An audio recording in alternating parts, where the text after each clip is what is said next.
Okay, so last session began with the party aboard the Dawn Treader at open sea, making haste towards Hero's Perch. As a thick fog rolls in, the party soon finds themselves confronted by a band of fog mephits.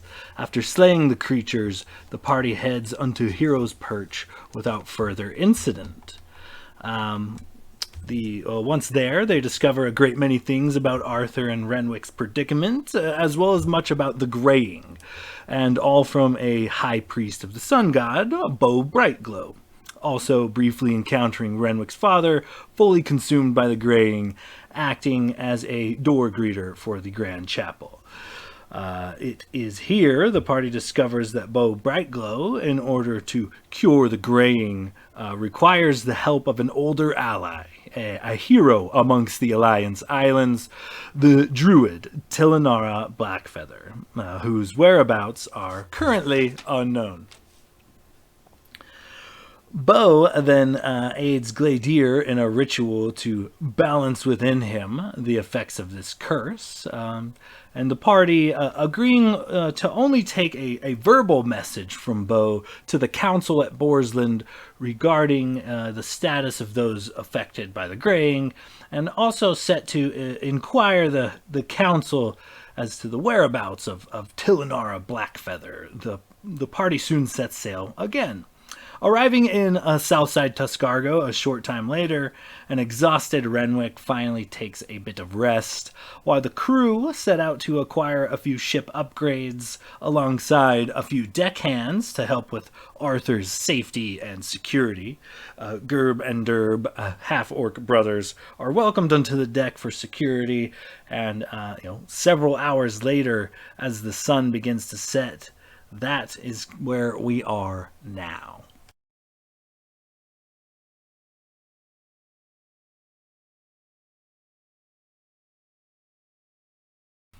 So the crew will have freshly reconvened on the Dawn Treader. Renwick, you have mechanically recovered one of your 2 points of exhaustion at this point, and night is befallen upon the island.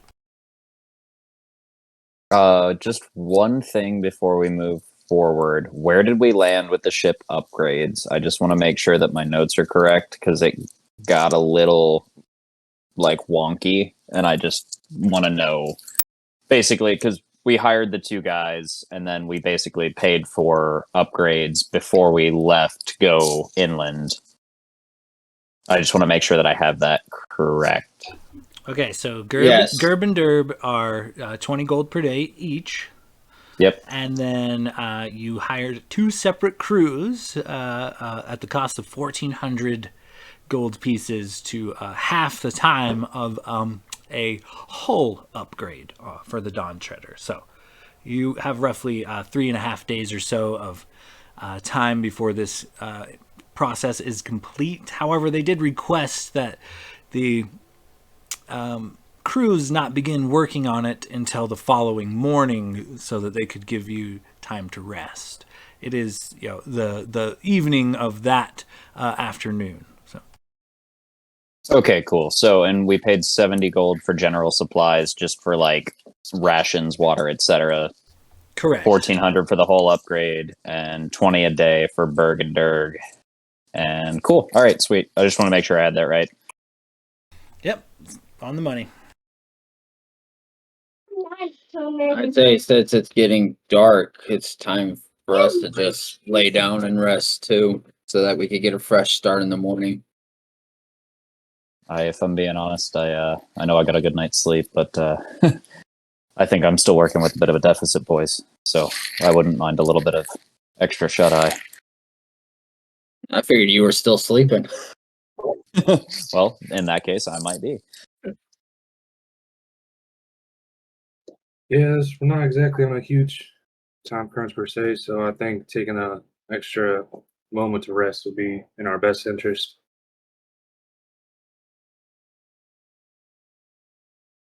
Okay, so with Berg and Durg on deck and on duty, they're pretty good at maintaining a bit of security amongst the two of them.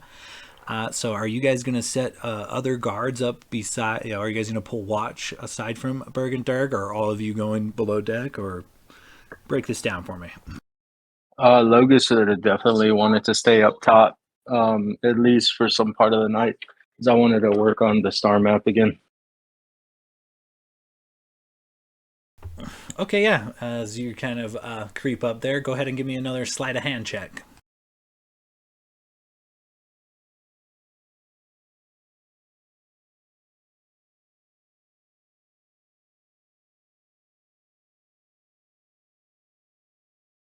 It's a nat 20 plus 7 for a total of 27.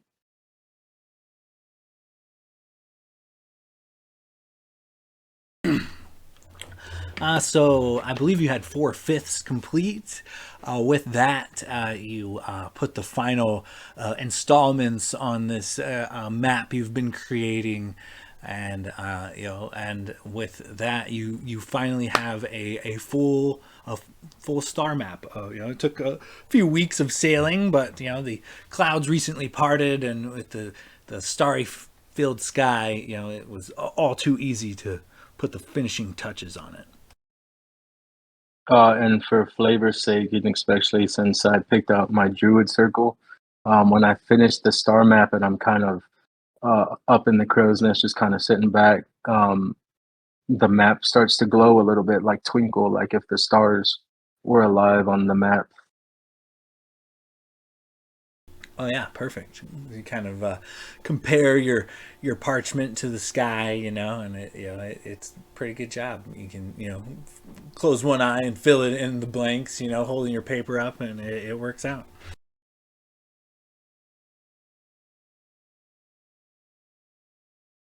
I don't mind taking first watch if y'all want to get some sleep. All I need is 4 hours.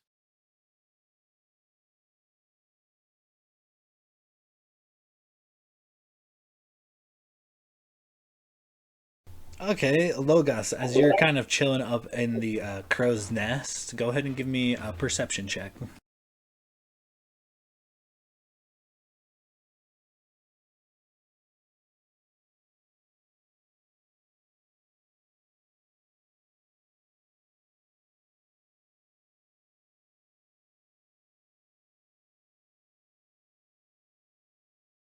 Wow.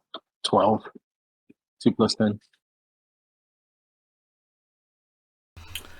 So you notice the shuffling about of on the nearby beach.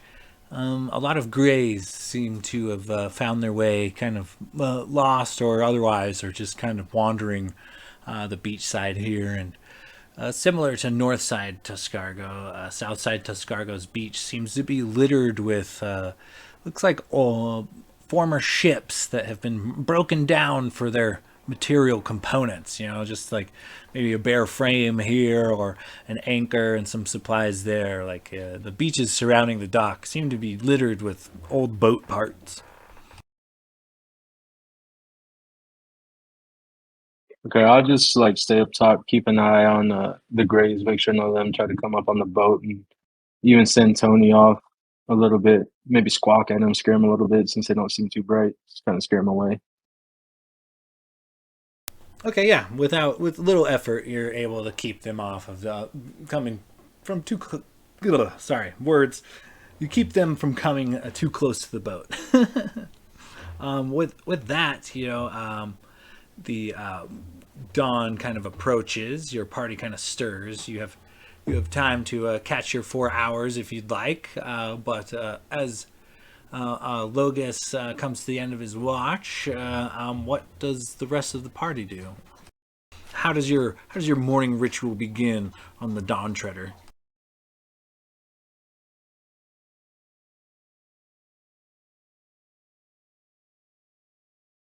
I'd imagine once I see like the twinkling of the sky come up, I'll start like ringing the dinner, like the breakfast bell. Um, Maybe try to cook up some breakfast for everyone before they get up, before going down and waking up the captain.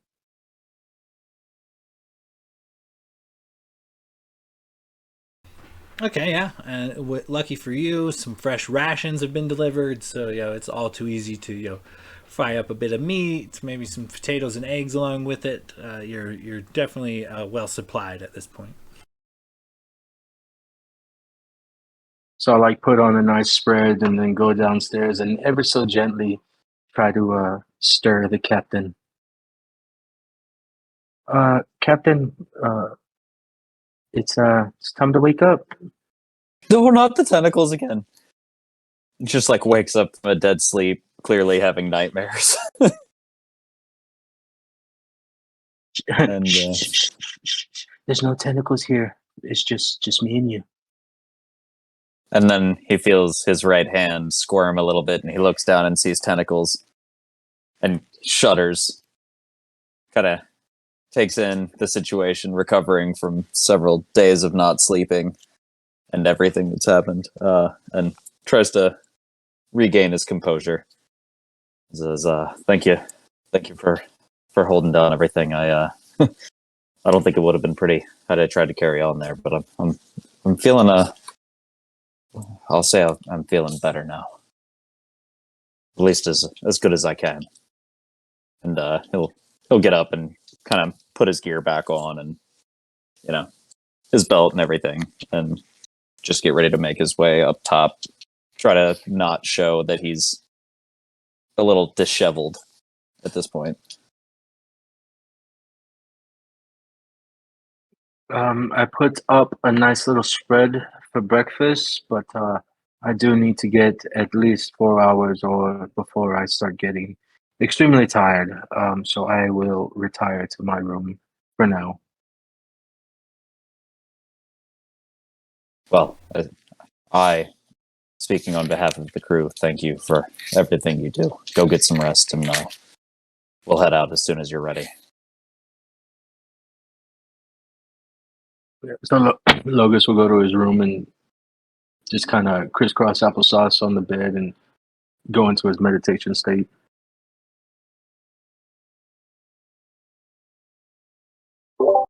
But I also keep Tony like perched up on like have a little perch like on the bedpost and just have her keep watch for me while I take a nap. Okay, yeah, easily done. There's like a pretty decent sized crew quarters with some like hammocks and different things in there, so you set it up however you would like. The rest of the crew, as you kind of come to, Gladier, Blade, Locris, what does your morning rituals look like? Gladiator's kind of pretty used to being up with the sunrise, so he gets up pretty early, and then he's already stuffing his face with what Logus set out. Just, fistfuls of bacon and just chowing down.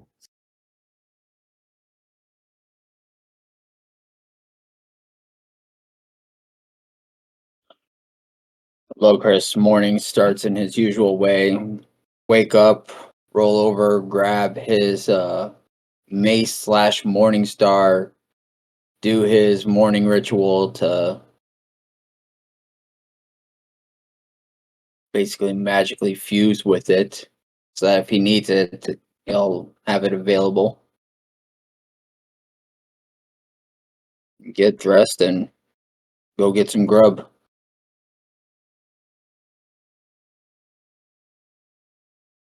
I imagine Blade kind of being one of the last ones out, maybe sleeping in a bit, and but this time he's got a little bit of an alarm clock. Maybe Archie hearing the movement above deck and some commotion pinches Blade, kind of brings him up to make my way upstairs.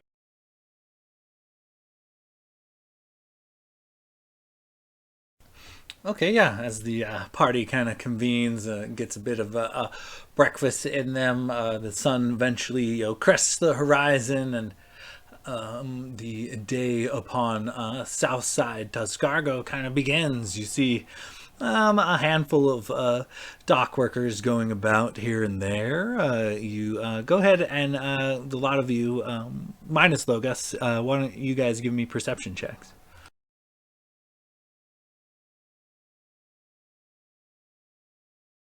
Dirty 20 for Renwick.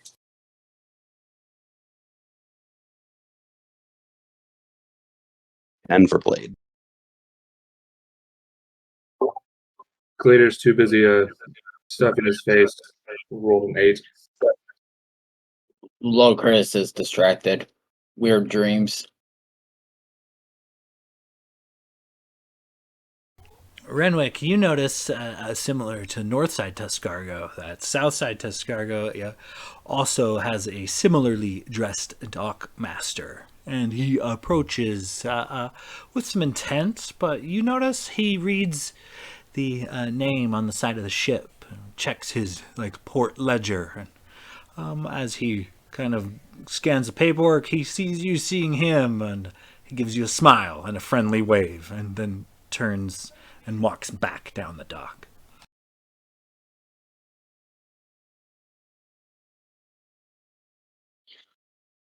Oh, Captain, didn't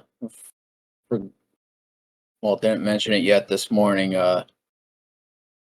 Yesterday, while Glader, I think Blade was with us, we were out and about. We hired some people to come reinforce the hull today.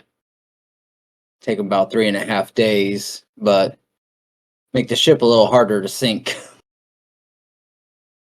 And then we got these two over here, Durg and Berg, because we assumed we need to go inland.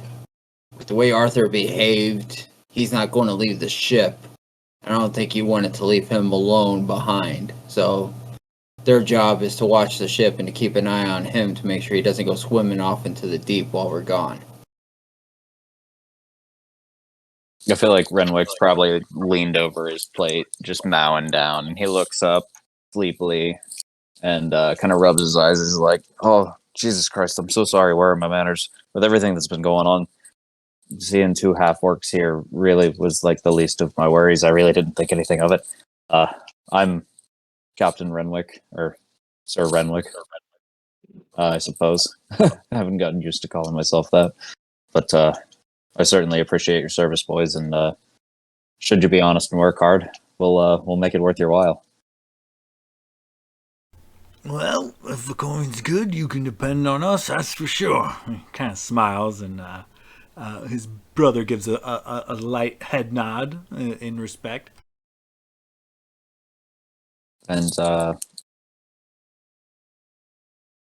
well, if there's anything that we can do to improve your quality of life around here, I can't promise we can make it happen quickly, but bring it to me, and I'll see if we can't make you more comfortable here on the Dawn Treader. But I certainly appreciate your services. And he'll just kind of lean back over his plate, start mowing down again.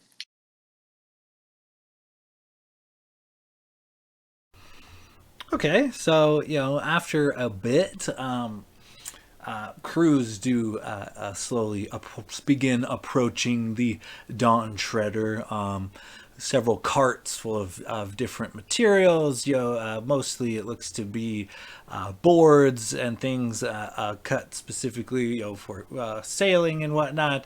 They've got nails. They've got different ropes and various tools and things to apply the hull upgrades, and with that, about this time, Logos, you stir about. It's we're looking at like maybe 10 a.m. at this point, and several crews do make their way to the Dawn Shredder, hammering nails and tearing up old planks and replacing them type of situation. But the sounds of sawing wood and nails being hammered in kind of abruptly wake you from your meditation there, Logos. But you definitely got your long rest in.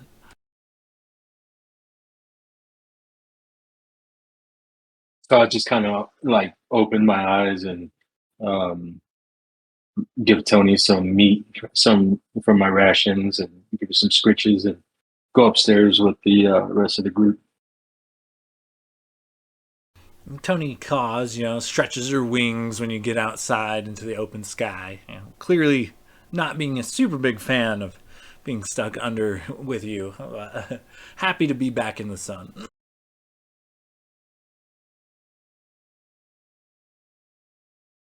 Oh, and now tell her, apologies for keeping you cooped up down there. Just needed a little extra set of eyes. Fly free, my friend. Fly free. She caws and takes off.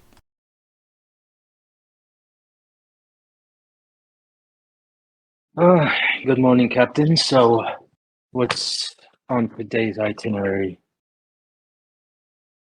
Well, if I'm not mistaken, we'll be making our way inland, head to the main city. I'm sure that we could probably find some leads, and at the very least, we've got some stuff to sell.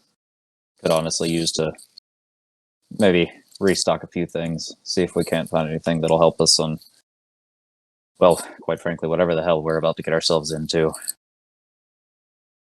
But, where there's city that big, there's plenty of people.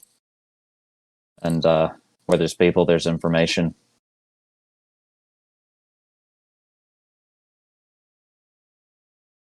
But wasn't the city quarantined off? Do we think they're just going to let us walk in?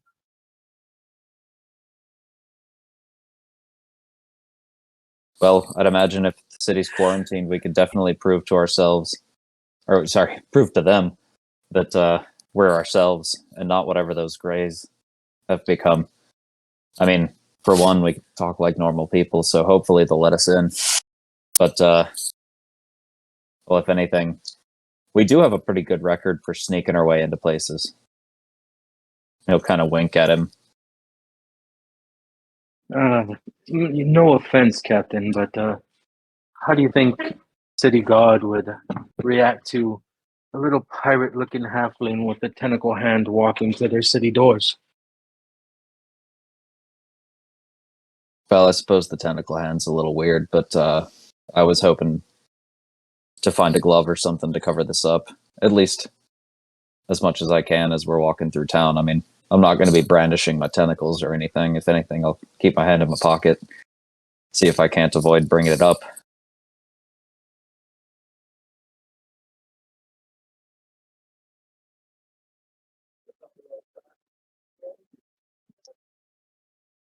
All right. Well, I whatever mean, y'all for the think is rest best. of us, you have disguise self, I have disguise self. And then Locris goes to try and disguise his look, but nothing changes.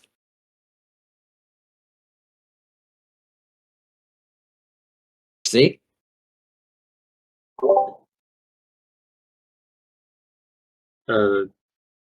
Did you mean to change how you look? Because normally you do, and you kind of look the same.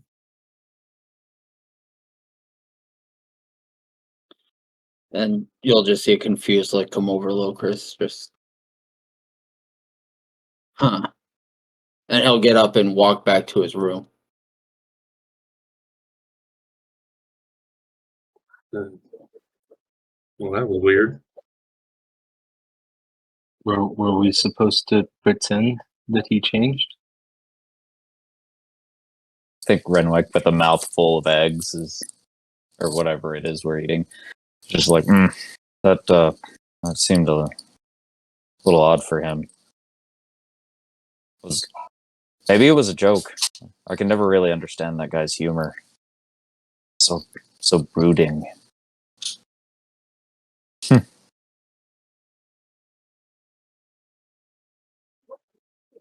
Well, that causes another issue. If he lost the ability to hide himself, we are now walking around with a tiefling. There doesn't seem to be too many of those around here. Well, it might look a little odd, but I mean, technically speaking, we were sent from Hero's Perch to seek out more information. So maybe if we name drop Bo, then we could talk our way in. But I think it's worth a shot. I mean, it's the best lead we have right now. Aside from that, I mean, we need to find these shadow specialists. So, well, it seems like big cities probably got some people that are connected to them. They might have information on or at least how all this started, since apparently their ships were the ones that carried the plague.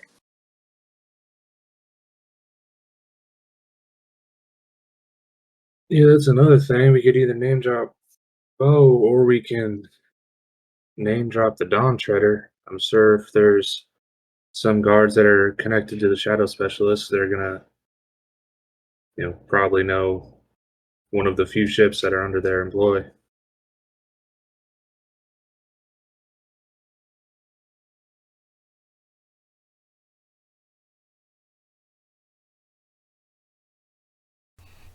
Lokris, while this conversation up top is going down, is there anything in particular you're doing in the crew quarters below deck?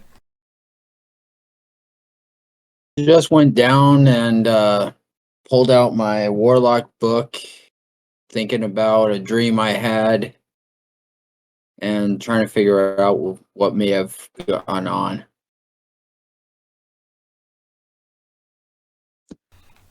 Okay, go ahead and give me a religion check. Alright. Straight roll. 9.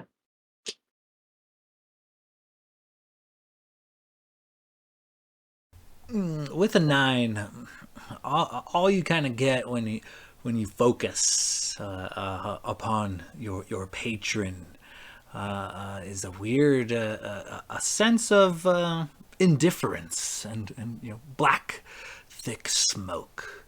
You seem to have trouble interpreting what this would mean, but it's something.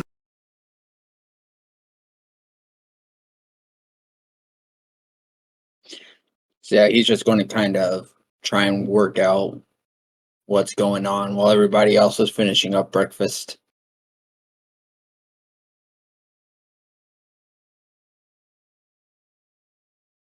All right, so above deck, a few crews, with permission, of course, aboard the Dawn Treader and begin, distributing the construction supplies. They tie a few ropes here and there so they could use your mast, for like a makeshift pulley system and pull the heavier pieces of cargo they need to complete the jobs on deck. And you see Gerb and Durg guard the entrance to the crew quarters and make it pretty difficult for the oncoming crews to do their job, as both Gerb and Durg demand a wide space for your guys' personal quarters, downright shoving and threatening these skilled craftsmen should they venture too close.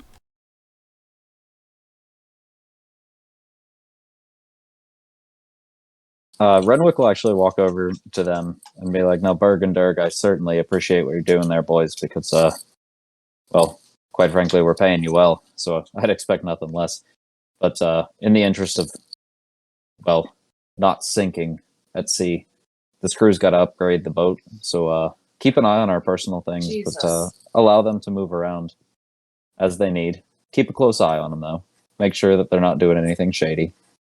And we'll be back as soon as we can." Will do, Captain. They kind of take a leaner stance, but definitely hover uncomfortably close to anyone approaching your personal quarters.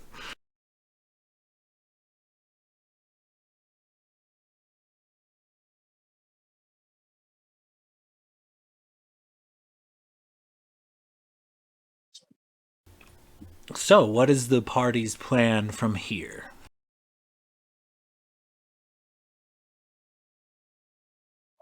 About how long would it take us to get to the inner city from Southside?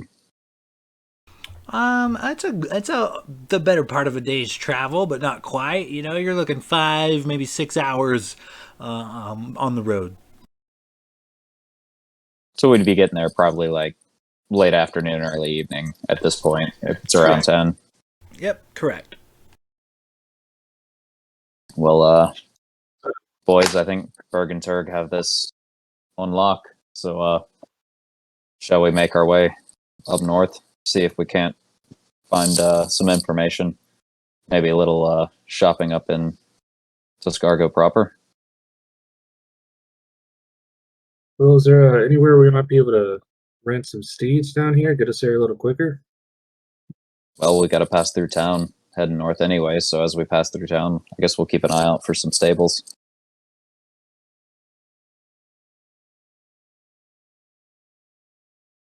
Oh, there's Alright, well, definitely sounds like a plan. stables in Southside Tuscargo. Oh, I guess I'll go fetch Locris and let him know that we're ready to head out. Uh, and then Glader's just gonna kind of walk below deck and uh, try and find Locris in the crew quarters area. I guess just kind of like walk up towards his I guess I'm not sure if he has his own room or if it's kind of like the main area, but just kind of like knock on the door frame. Yeah, Locris, you ready to go? I think we're heading out here pretty soon. Yeah, some fresh air might do me some good. Yeah, what did happen up there? It seems like your disguised self wasn't really working. I don't know. I had a strange dream about not hiding and baring my fangs instead, and apparently staying off the radar is just no longer in the cards for me.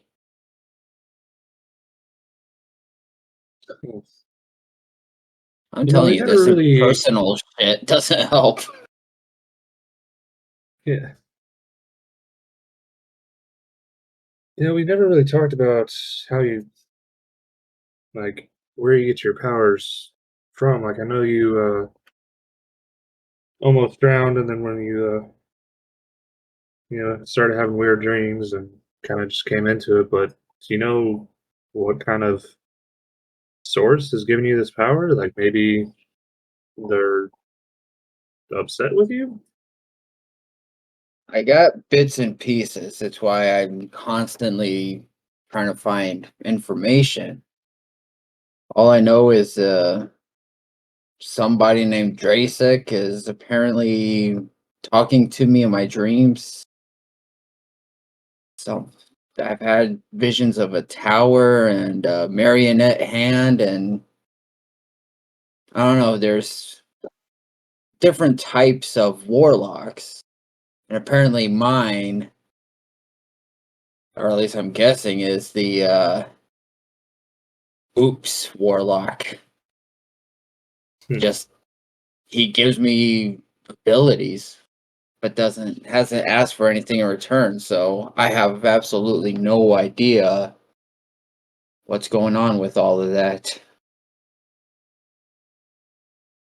Yeah, that is strange. That you're provided with these powers, and then whoever your patron is never hasn't asked anything for return. I mean, you've had these for a while now, right? Like, it is I've strange that been he's never. able I've been able to change at least my outer appearance for years.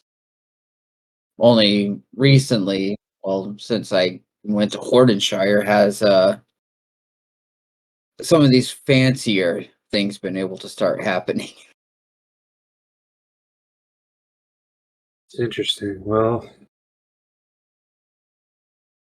maybe if there's anything I can do to help, you let me know. But I guess for now, we're just gonna have to try and get through town with your regular old pretty horns. Yep. Well, who knows? Maybe I'll scare up a good deal. All right, well, I'm gonna head back up and get ready. Join us when you can. I'm on my way up. And Glitter just turn and just walk back up Okay. and wait for everyone else to be ready to leave. All right. As the party reconvenes once again on the deck of the Dawn Treader, what is the official plan? As we pass through the city, I think we're gonna just see if we could rent some horses at the stables to get us to Tuscargo proper a little bit faster.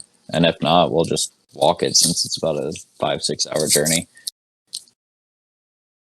Before we actually leave the boat, though, I want to Blade. I think would ask or turn to Logus and be kind of like, hey, you think you could maybe perch him up and kind of like look up at the crow's nest and be like, I don't heights don't really do much for me. If you could maybe put my crab up there, that'd be maybe that might be great. Uh, yeah, sure. Tony, could you be so kind as to gently, not food, this is friend, take the crab to the top of the crow's nest, and I'll, of course, cast speak with animals. Yeah. Once you communicate firmly what you want her to do, she's all too happy to comply. Remember, Tony, friend, not food. Be nice to the crab.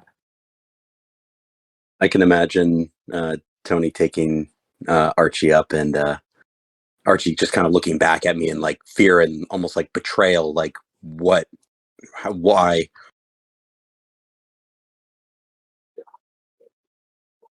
Since I have speak with animals up, could I hear what is he saying? Anything? The crab.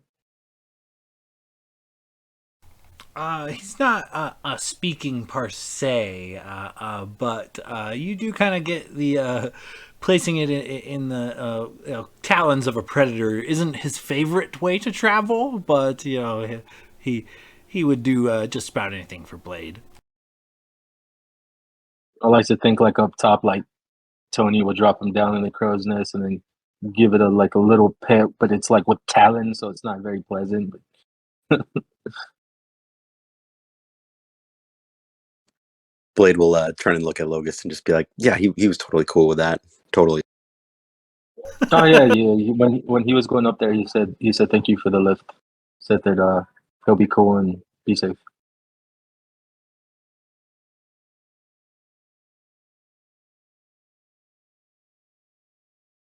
So as you guys kind of approach, you get to the stables.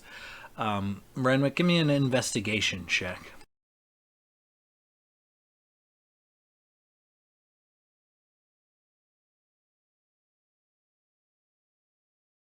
Ooh, that's a natty one, but thank you, Halfling, for a 7. So, it looks like this stable's not really in the best of repair. An elderly gentleman seems to be the only curator on the grounds at the moment, and the selection is really not great. You have a couple of real old nags and a single donkey, and all three of which look to be not in the greatest of health or conditions. I think as he's passing by and he sees that, he'll just kind of look back at the party and be like, "Well, boys, I don't think any of them are worth the gold. We might as well just hoof it. I mean, it's only 5 or 6 hours."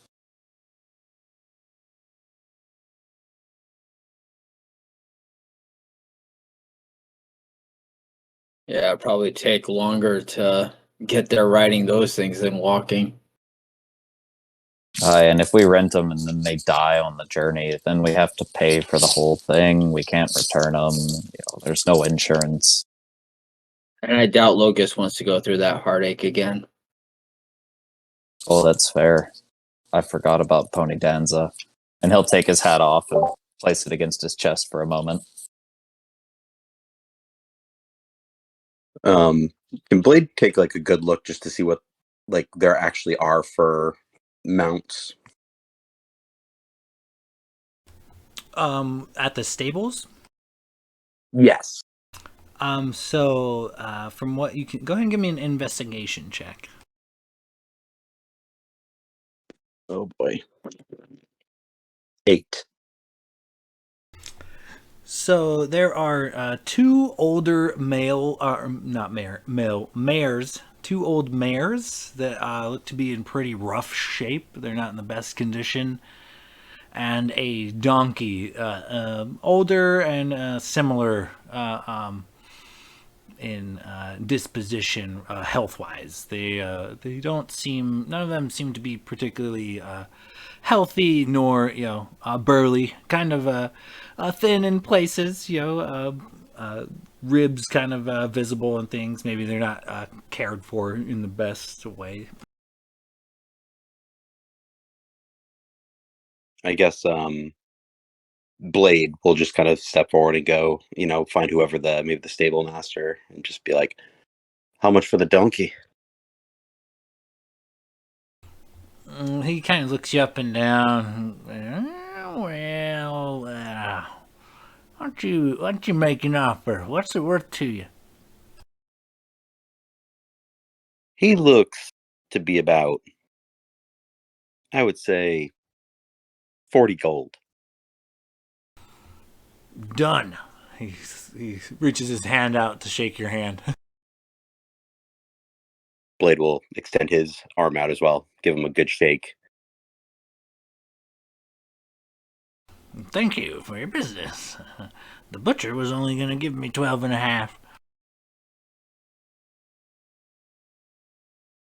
As we're kind of, maybe, I don't know if anyone else is interested, but Blade is going to, and I don't know if this will even work, but in an attempt to maybe help the donkey, put his hand on the donkey and cast healing word on him. Oh yeah, it immediately kind of heals the immediate wounds around on the donkey. A little less ratty of a coat after a good healing spell, but still kind of undernourished, probably not well cared for in the past. Oh, Blade, you big softy. Sorry, Captain. He was just giving me a look. I respect it. I think we're all friends of animals here. I mean, you've got a crab, he's got a hawk, now you've got a donkey. I miss my pony. And Pony Danza. He'll kind of look over at Logus sorrowfully. Logus is like looking backwards, like towards the ocean, trying not to let anyone see his tear.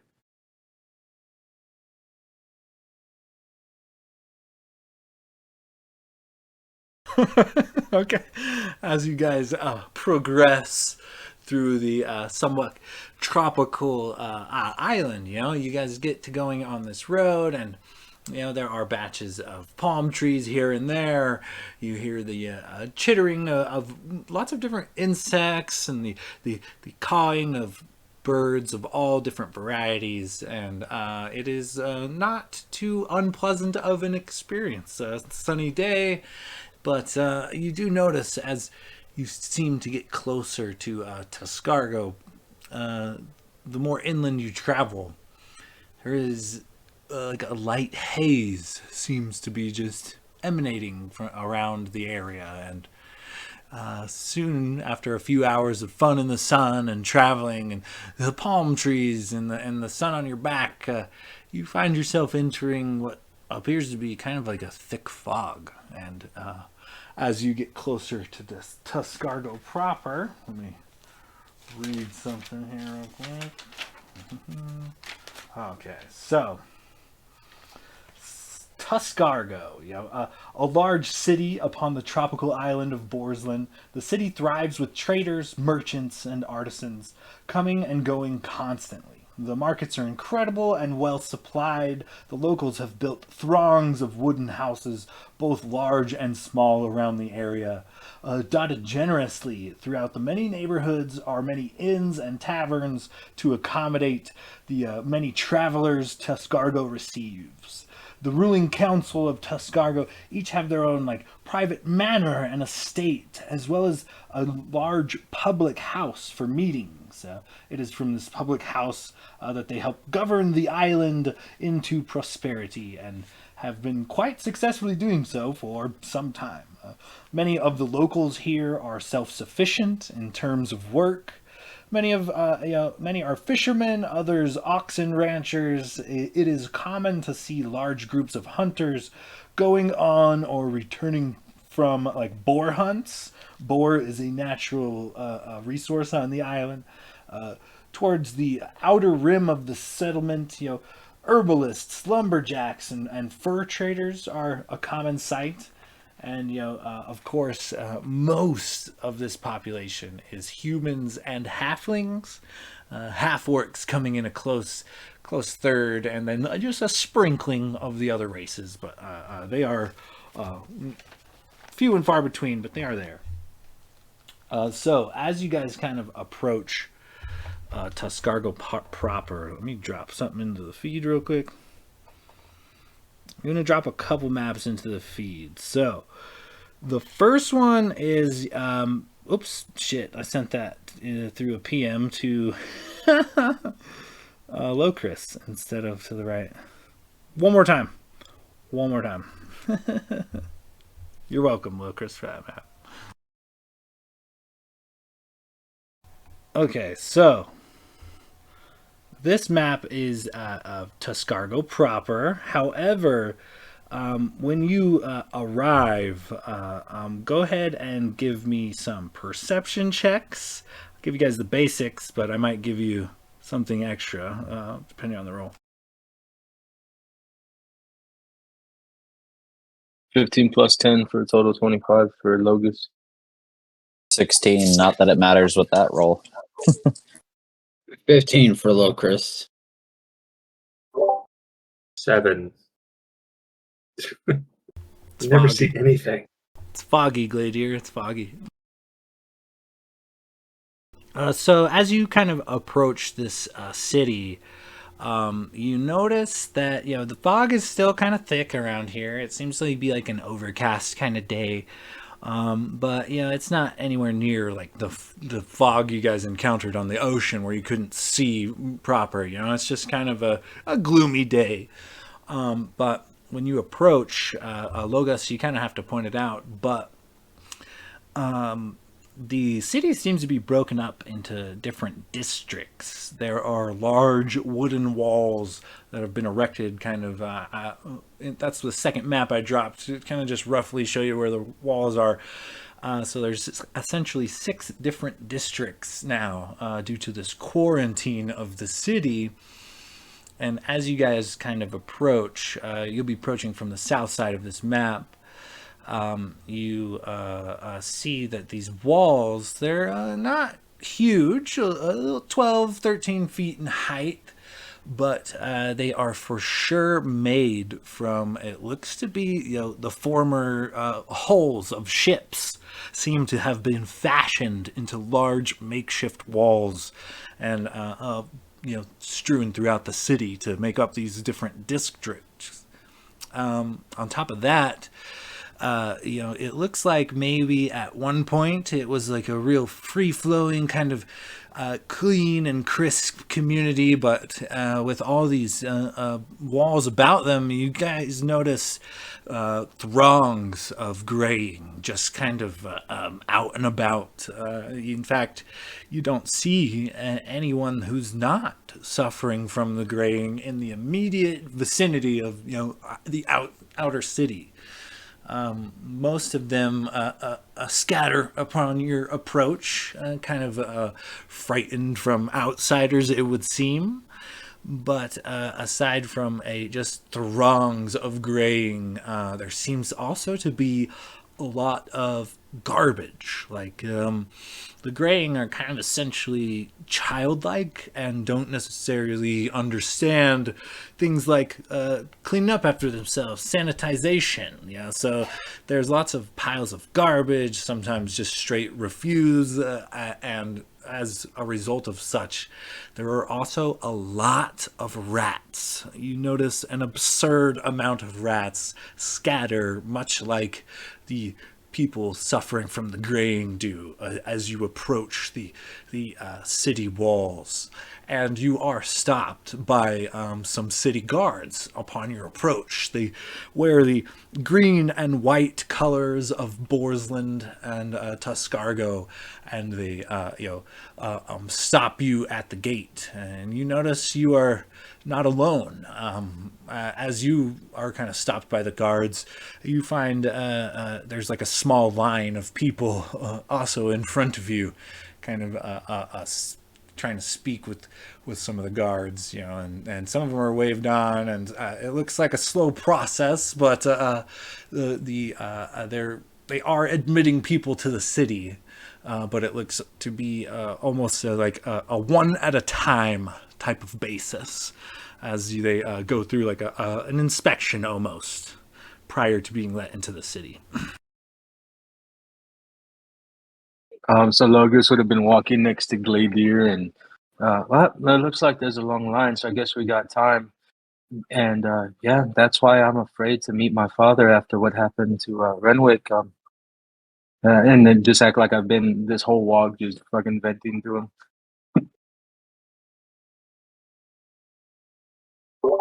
So, well, don't know what to tell you about that. I mean, it is worrisome that you haven't heard from your father in a long time, but eh, gotta hope for the best and prepare for the worst, I suppose. So what do you think, lady? Do you think my father's gonna be like his, or do you think there's a chance he's okay? I mean, he was fighting a shadow dragon and hasn't been seen since.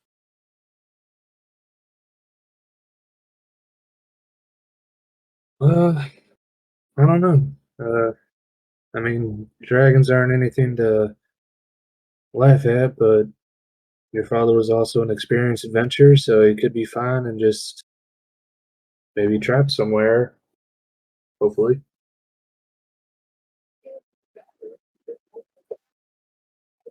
So, Captain, we're gonna wait in line, or we're gonna start dropping, maybe try to get one of these guards and see if maybe we can expedite our entry into the city.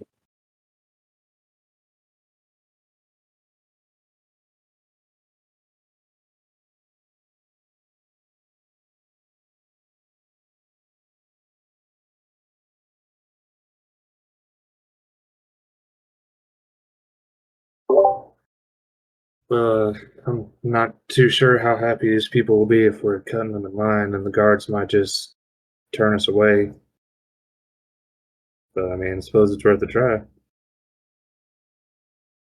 I mean, we were sent here by a respected individual. Wouldn't hurt to maybe drop a name.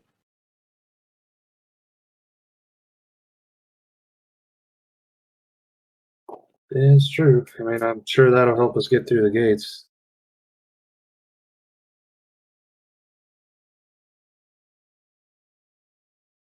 Perhaps one of our more silver-tongued devils over here. Not really saying you, Locris. I'm not calling you a devil, but maybe one of our smooth talkers over here. You can maybe try to talk to one of these guards. Blade will look at Locris and be like, maybe you should go talk to them. I'm gonna check in with Archie. Well, I mean, I've been told I have a silver tongue, but the women usually aren't talking about my speech abilities.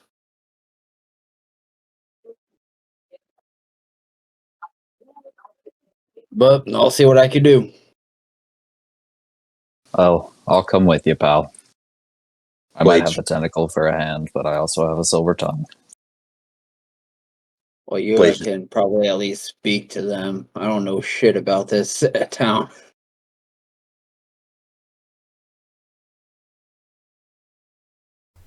Okay, yeah, it takes some time. I mean, you find yourselves standing in a slow moving line for the better part of an hour before, the dozen or so people in front of you are all slowly admitted. And as you kind of approach, there is a couple of guards sitting at a table, and next to one of them is a clergy, a cleric of Yondala. Looks to be the goddess of halflings. Stands next to a couple of city guards. And as you kind of approach them, they kind of wave you forward. Next. What, all right. What brings you to Tuscargo? One of the guards busts out, a large ledger and dips his quill in some ink and gets ready to jot some notes. Who are you? What brings you here? The name's Turner. Just my friends and I here travel around. Bit of a blossoming merchants, if you will. Just hoping to get into the inner city, sell some of our wares, hopefully pick up some trinkets to sell elsewhere, and see the sights.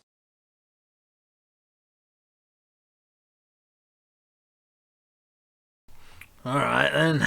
Well, gotta go through inspection one at a time. And he gestures over to the priestess of Yondala, and she takes a small crystal out from her pocket and runs it over kind of near your forehead, kind of peers through it while she's looking over your body and gets uncomfortably close to your face, gazing into your eyes, maybe poking and prodding an ear here or there, but she comes to the conclusion after a short time that you are not suffering from the graying, and she allows you to pass. The guard assigns a slip saying you have been inspected with your name and everything on the front, and hands it to you, so that you have like a permission to pass log, or a permission to pass slip, essentially for yourself. And this same process takes place with each member of the party, one at a time, and it is a very slow, very time-consuming process, almost to the point where you spend another almost a whole hour getting individually inspected by the guards and this cleric of Yondala. And essentially, you all do get your permission to pass, and you are all admitted to the city. So, the first area you are admitted to is essentially the merchant district. As soon as you cross these giant wooden walls that were once former hulls of large military vessels, essentially, you see the hustle and bustle of town. There were several markets. There's a few inns and taverns nearby. A few small crowds gather here and there while people come and go of all shapes and sizes. So what does the party do now that you have entered Tuscargo proper? Well, boys, Do I see before we move on? Do I see any general stores or blacksmiths, or is this just 100% general wares merchant types? Go ahead and give me a perception check. I'll give you the basics no matter what, but see what you roll. 7 plus 10, 17. So as you're kind of looking around, there are some merchants. It looks to be of different kinds, different quality goods and things. There doesn't seem to be any like artisans here, no like blacksmiths or craftsmen or anything, but there are different merchant stalls, several different buildings that have multiple tenants renting out a space for their wares. There are a couple of inns. There is what appears to be a large bathhouse, and from where you are, you can see a rather large concrete structure farther down the way, but you can't quite identify it from here. But another large building in the area.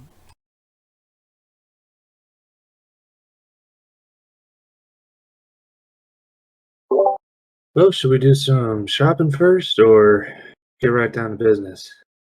But boys, I'll be the first to say with everything that's been happening, I think we could use a little retail therapy.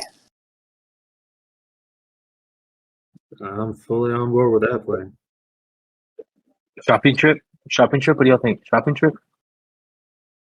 Montage. I was gonna say, cue the montage.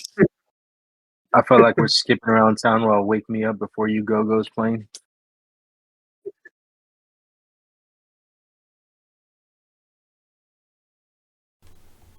Okay, yeah. What was the perception? Oh, was I supposed to roll another one? Oh, what did you roll originally? Wait, Seven. after you I guys rolled kind a of enter 17. the district, you made a perception check. What was it again? 17, I think. Yeah, 17 total. Okay, yeah. So it's kind of it's still kind of a foggy day, but everybody seems to be in good spirits, and you notice aside from kind of being a little dirty, it is slightly. It looks like there's a bit of trash buildup along the walls of this particular district, which seem to encompass quite a bit of the this area of the city anyway, there are you do spot rats coming and going, kind of unseemly, greasy-looking creatures, but for the most part, you hear the laughter erupting from a nearby tavern. You hear the wheeling and dealing of several merchants here and there, and the thrum of people speaking and coming and going. What did you guys want to look for? Anything in particular? What's this? Tell me where this shopping montage starts. Quick question before we go. Being someone who's grown up with a lot of like animals and seen his fair share of rats, do these rats look like normal rats? Like they would be considered quote unquote healthy rats? Go ahead and give me we'll call it a nature check. Nature or survival, your choice. I'll assist for my time as pest control. Okay, yeah, make it with advantage. And I'm also going to give myself guidance. I can. Yeah, go for it.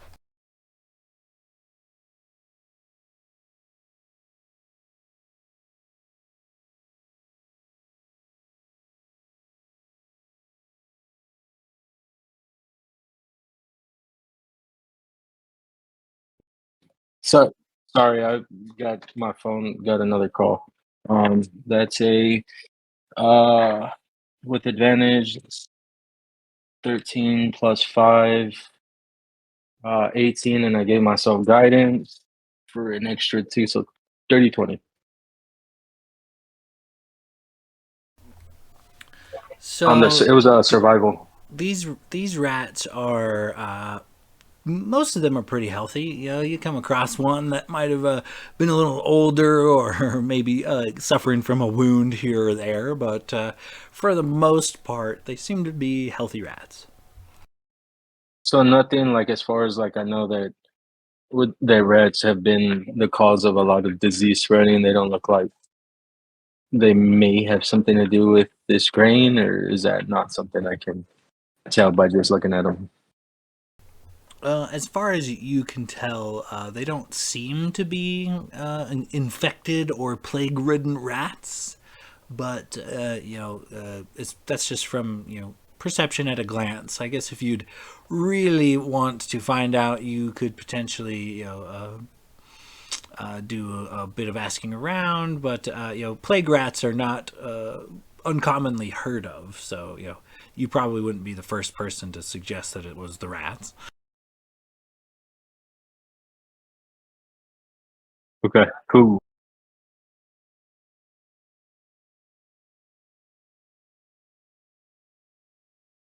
So, back to the shopping montage. What are you guys looking for specifically, or are you just perusing?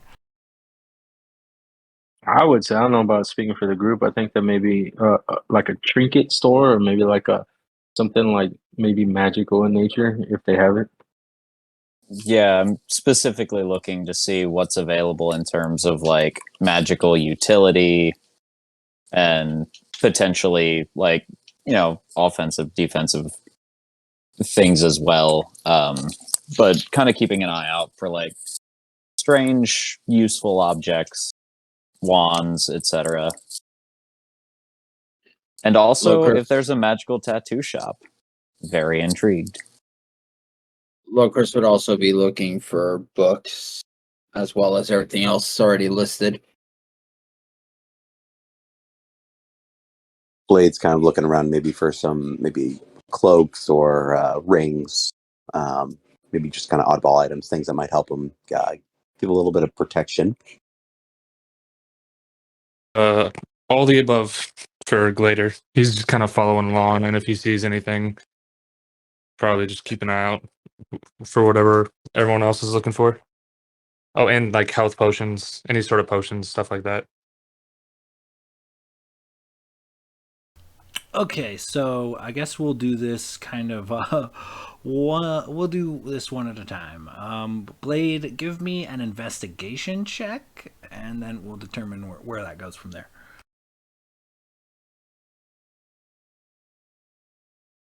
Investigation. That is, I'm going to say 17. Okay, give me 2 rolls on the magic item table. So I'm going to need 2 D100s from you. Okay.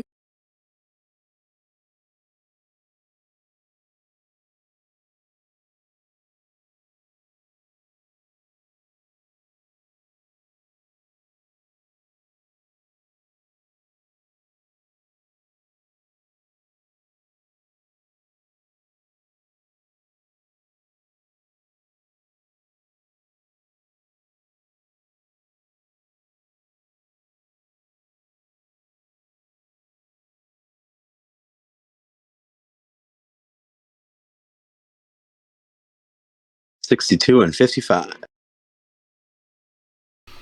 Okay, so let's see here.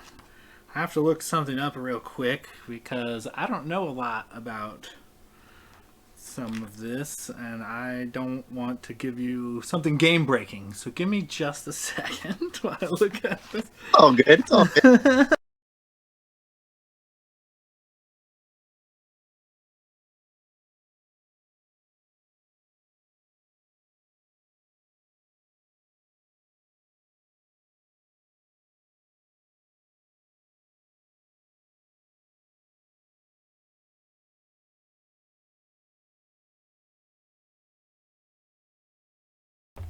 Okay, so let's see here. All right, so it's not so bad. Okay, 62 here. Let's see. Going on down.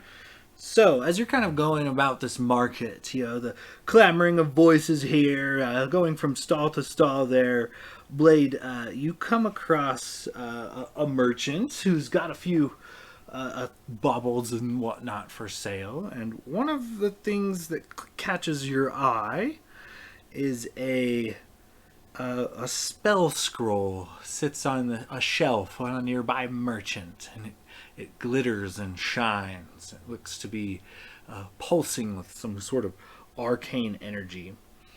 And let's see, 55 would be, sitting next to this spell scroll is in a tightly coiled wrapping is yet another spell scroll. You've come across a pair of them sitting and glistening on a shelf of just a local merchant who's currently counting some coin from just concluding a recent transaction. Guess Blade will kind of be glancing up at it and look at the shopkeep and be like, "What do you got over there?" Pointing out those two scrolls. Oh, magic power. What are you interested in? What do you need? You'll need to get a little extra juice into your arcane arts, do you? He kind of smiles at you, missing a tooth. I mean, potentially, but honestly, looking for stuff that'll give me protection.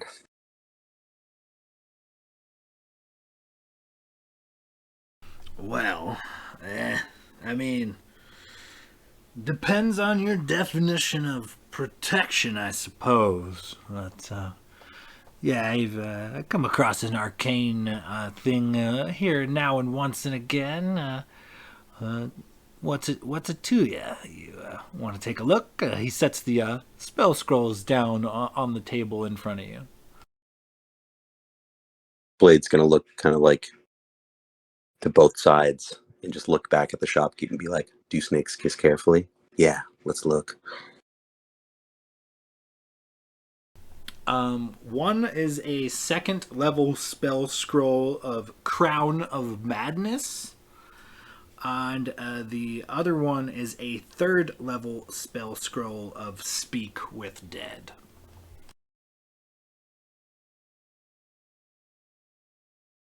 Hmm.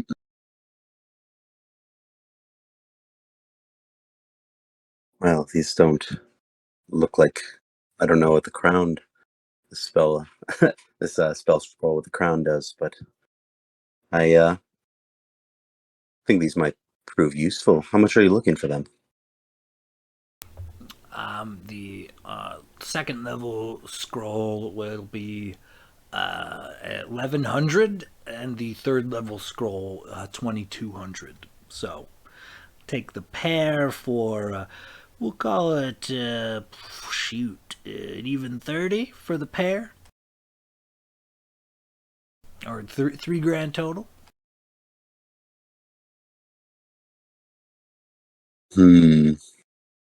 Seems a little steep. Are you sure you couldn't do anything better? I mean, I guess I don't really need these spells. I mean, they might be nice, but I mean, for something I don't need, 3 sounds like a lot. Go ahead and give me a persuasion check.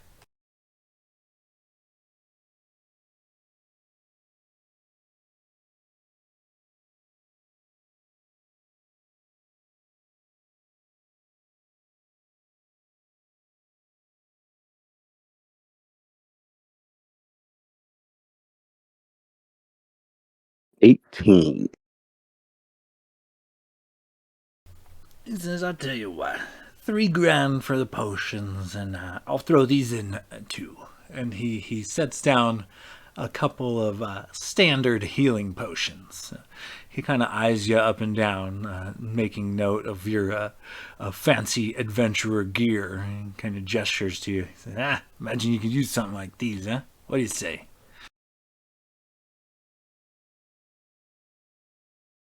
Blade will look back and say, "You make them greater, and we got a deal." Whoa, whoa, whoa! That's crazy talk right there. Oh man, that beat me out of thousands.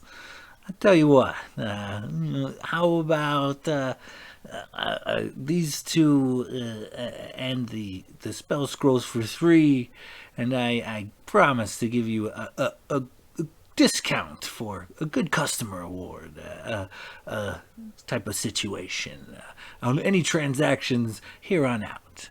Scout's honor, and he puts up a couple of fingers or whatever. Well, That might work. Blade will extend his hand for a shake to agree on the deal. And he's happy to shake your hand, and I'll package your items all together for you, and take your gold. Most importantly.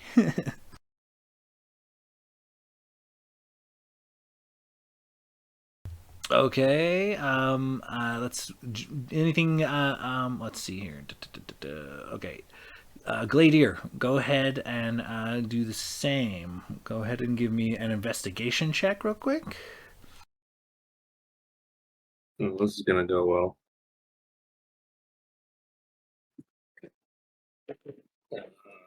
Don't fucking dice. Oh, that actually is really good.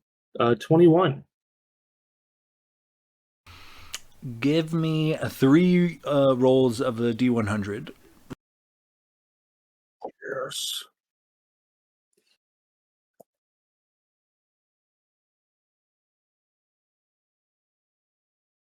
61, a 5, and a 33.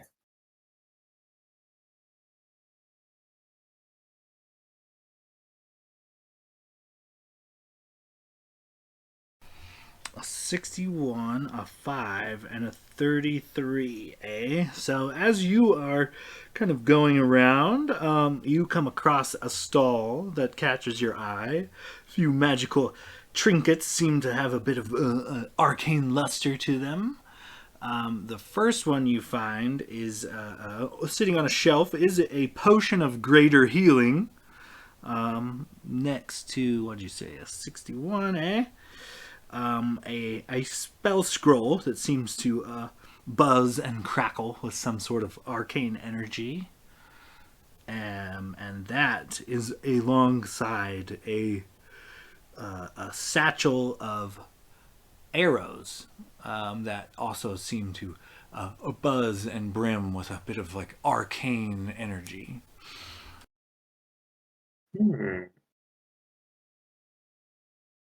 Yeah, I guess you just walk up to him and be like, hello there. Kind of see these items in particular and interested. What's up with these arrows and the spell scroll? What do they do exactly? Oh, an interested buyer, huh? He brings them from his stall down to the counter, and the arrows look to be very finely made and kind of like humming with arcane energy. He tells that of them being of elvish make and the finest type of arrows you'll ever see. It's 20 arrows in a quiver, and mechanically they are +1 arrows, ammunition wise. The spell scroll he slides to you is a. Let's check this out real quick.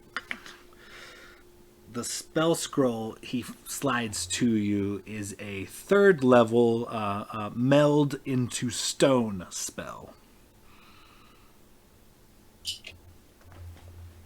3rd level melded to stone. I feel like I know that. Well, how much for each of these items, including the greater healing potion? 500 for the potion, he says. The arrows, I'll let the quiver go for same price. 20 magic arrows, 500 gold pieces. So we're at 1,000. And about the spell scroll, is where I gotta get you for bang for your buck. These are rare, you know what I mean? Takes a while to make these, so it's 2,200 for that. We're looking at 3,400 gold pieces for the lot.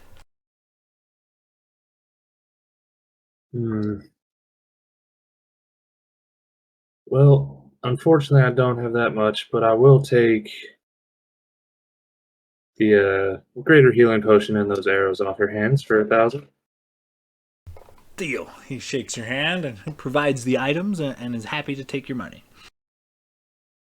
All right. Minus 1,000. I think it stands to say, Logus, I bought those for you. I figured you'd want them. I was about to speak up. And moving on down, Logos. Go ahead and give me an investigation check.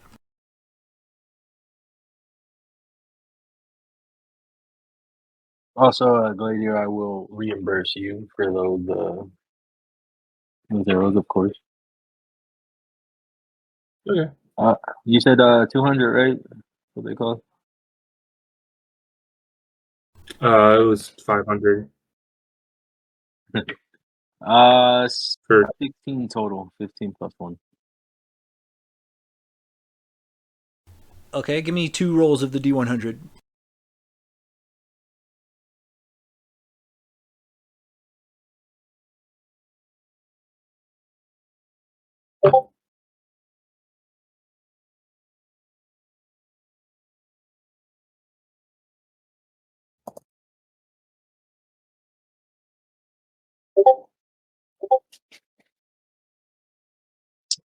It's a 56 and a 25. 56 and a 25. All right. So, there is you come across a stall that catches your eye, and what catches your eye is a shiny, gleaming, kind of green swirling potion up in the corner. Let's say 80. What was your rolls again? Say that again. 56 and a 25. Okay, so aside from this potion, it is also next to another spell scroll.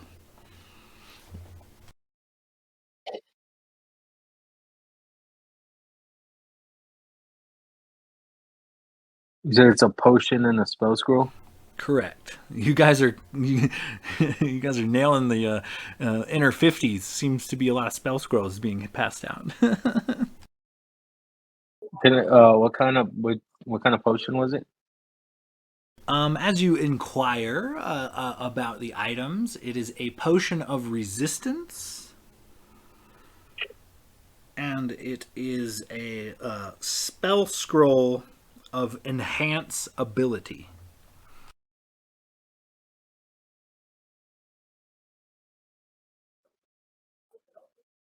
How much for both of these, sir? Or ma'am? I don't know who I'm talking to yet. Did you just assume my gender? I'm Apologies, super apologies. offended right now, like deeply. Um, I don't. How much for both of these, my friend? Before or after you assumed my gender, because they might be different. We're looking at 1,300 for the pair.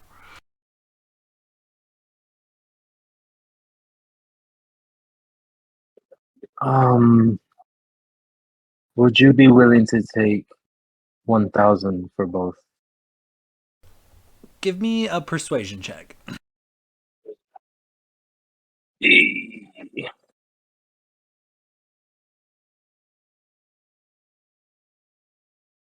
That is a straight roll. Oh, for an 18. She kind of eyes you up and down, but then comes back with 1,100. How about we agree to meet in the middle and just call it 1050? Give me another persuasion check.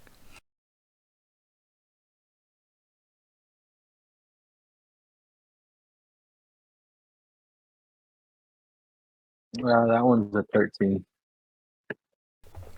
Sorry. 1,100 is the best price. Can't go any lower than that.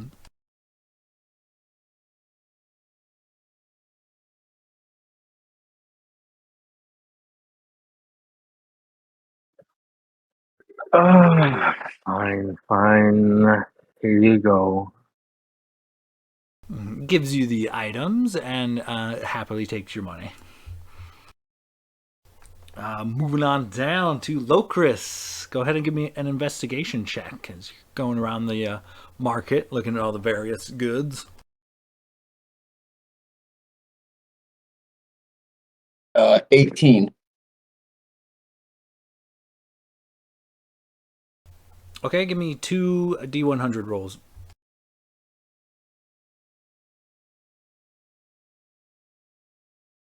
Uh, 66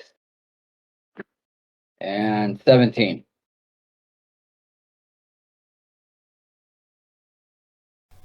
A shiny golden and kind of red colored potion kind of catches your eye on the shelf of this particular stall, and sitting next to it is a very familiar looking holding receptacle. You would know.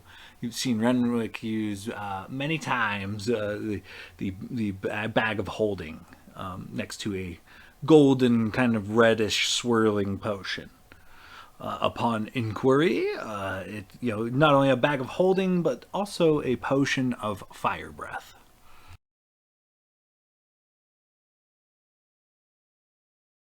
How much are you trying to get for these for this potion and this bag?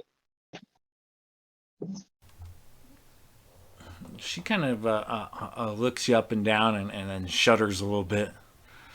Kind of, I wasn't expecting you to speak common. I don't know why. The two together, well, I'd say 500 apiece. And they're yours. Well, first of all, I'm offended.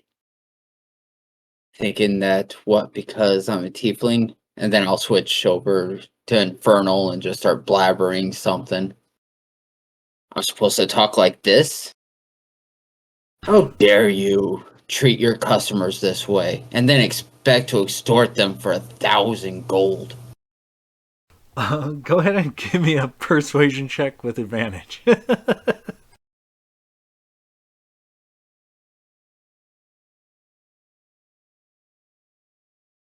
24.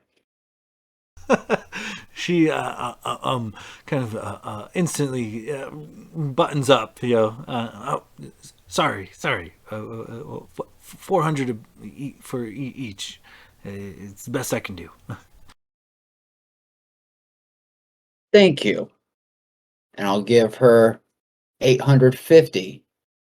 Please, next time, do not assume an attack based upon appearance. Then turn up my nose and walk away with my new items. Okay, and as you stomp on, Renwick, go ahead and give me an investigation check. No, I've been browsing your shop while my friends here have been spending quite a bit of money, and after the way you insulted my tiefling friend there, I'd like to forgo the pleasantries and see if you couldn't just bring out some of the good stuff for me, because I've got a fair amount of gold, and I'd like to continue doing a fair amount of business with you, and hopefully, just she'll bring out some rare stuff, because he has a terrible investigation.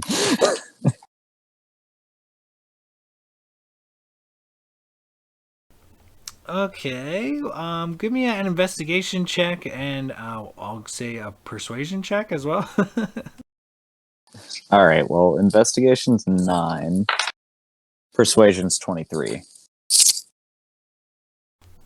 With a combo of that, I will allow a couple rolls. So give me 2 D100 rolls. Fair enough. And he's also going to ask her if she knows anywhere nearby that does any sort of arcane ink, permanent ink work. Kind of insinuating he's looking for a magical tattoo artist, if you will.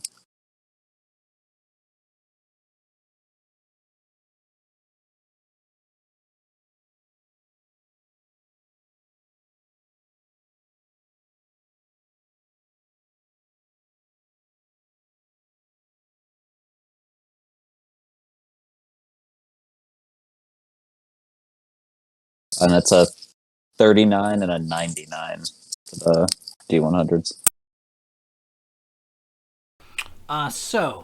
Kind of looking back both ways, and pulling out something from under her cloak, and then once again from underneath the counter, hidden away. She provides you with a couple of items for sale. The first one is a green swirling kind of potion. Bits of gold and silver can be seen flaking about in it. It is a potion of animal friendship that is available for purchase. And the other one is a. Let's see here. Oh, I'm not 100% on what that is. But the second one sounds fucking sweet. Is the Periapt of Health.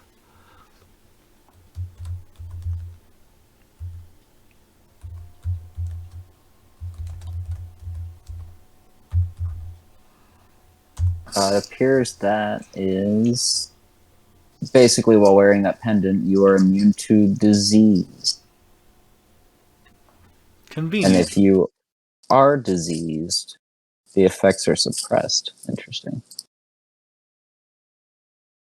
He'll look at the potion and be like, well, that's not necessarily my favorite flavor. But how much do you want for this pendant here? In these times, in this community, this is gold, my friend.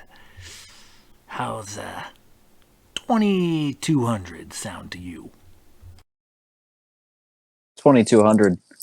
After the amount of gold that my friends here have dropped, and, well, quite frankly, the variety of interactions you've had with them, are you really going to try to pull a fast one on me, of all people? Give me a persuasion check.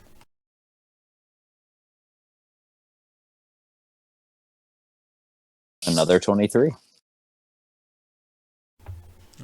You walk the walk, you talk the talk. I can tell you're a local. I'll cut you a deal, but I really can't take less than a couple thousand for this item. I tell you what. What if you throw in some information, and we call it somewhere closer to 1,500? I mean, in these parts, information tends to bring the price up, not down. But I'll hear you out. Maybe it depends on what kind of information, I suppose. Well, in all honesty, I'm just looking for somebody nearby that has a steady hand and a sharp needle, looking to get maybe some arcane enhancements in the form of some tattoos, if you know anybody locally. There's a few folk amongst the islands that do tattoos here and there. I don't specialize in ink, so I don't know. But, I mean, there's a pirate in every pub willing to give you a good stab for a few coins, you know. Well, I can't imagine every pirate's able to give me something, might have a bit of a magical enhancement to it. So if you know of anybody that's both skilled with the needle and the arcane arts, that's precisely what I'm looking for. But if you could point me in the right direction, regardless of if I walk out of here with that pendant or not, still make it worth your while. Well, I mean, see all kind of manners of tattoos around the island. I suppose the ones with the steadiest hands, or at least the cleanest work, they're probably it's a toss-up between some of the more dedicated clergy of the gods and the hunters in the Hunters Guild. They tend to use tattoos and rituals and things. They might know more.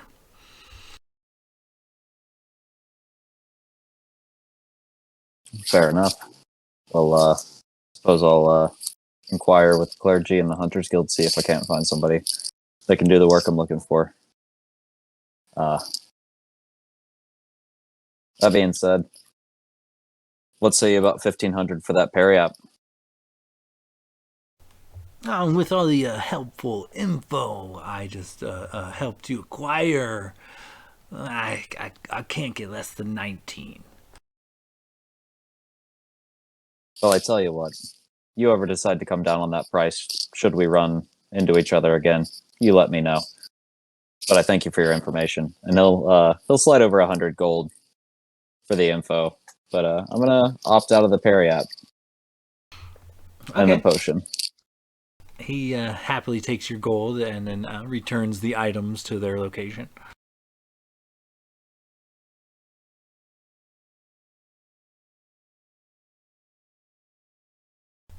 Aside from the magical items you guys have kind of all encountered, there are a few like basic items you could buy, if you just need to replenish some stock or whatnot. But I imagine after you guys kind of go around perusing the local market, you guys do eventually reconvene.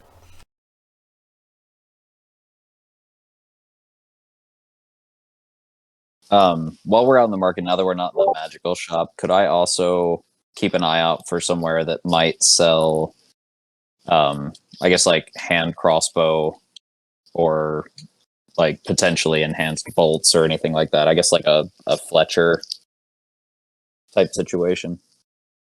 You would have access to that kind of stuff here at like the standard whatever it is PHB wise pricing. You definitely can find that kind of stuff here, but not anything magical per se. They have quite the variety, but you guys pretty much nailed down most of the enhanced or magical items available, at least currently. Fair enough. I'll just forgo it for now, for brevity's sake.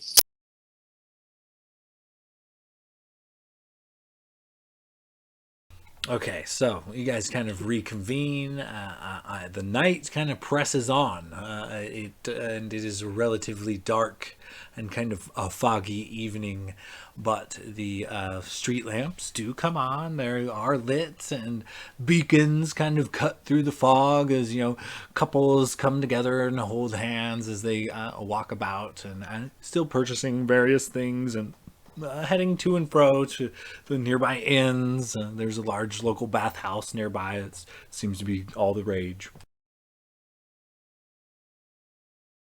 What does the party do? Glader,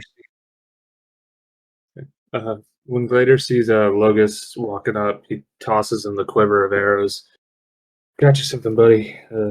Apparently, these are some very finely crafted arrows that might help you do a little bit more damage. Fly a little bit more straight than the regular over the counter arrows. Thought you might be able to make some use of them.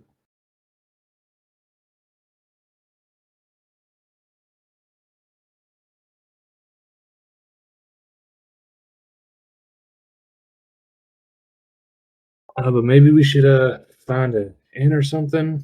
I mean, unless we're thinking about traveling through the night, but I mean, we also still gotta find some information. So I guess we might as well just find an inn, hunker down for the night, and start fresh in the morning. If I might suggest, before the shops close, I know it's almost sundown.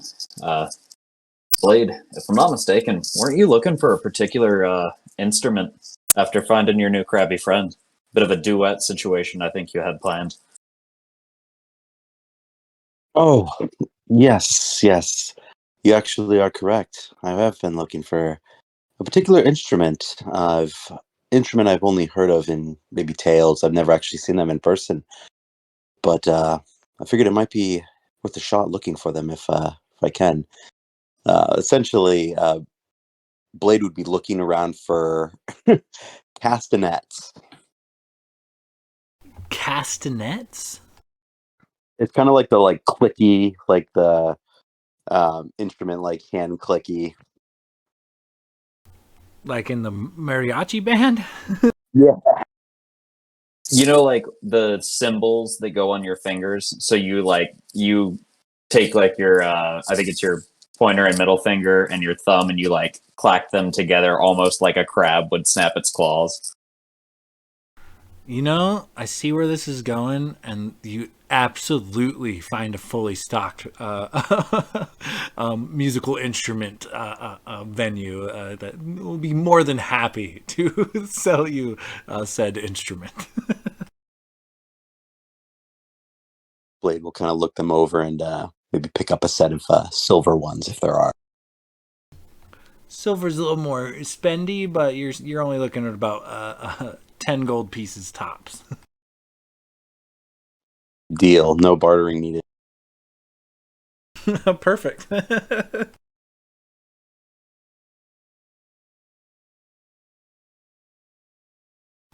Blade will kind of put them on like one on, his thumb and middle finger on both hands, and then kind of just do like a quick like spin around and just go, yeah, and just like snap them. All right. So as Blade's trying to checking out his new instrument, what's the party's plan from here?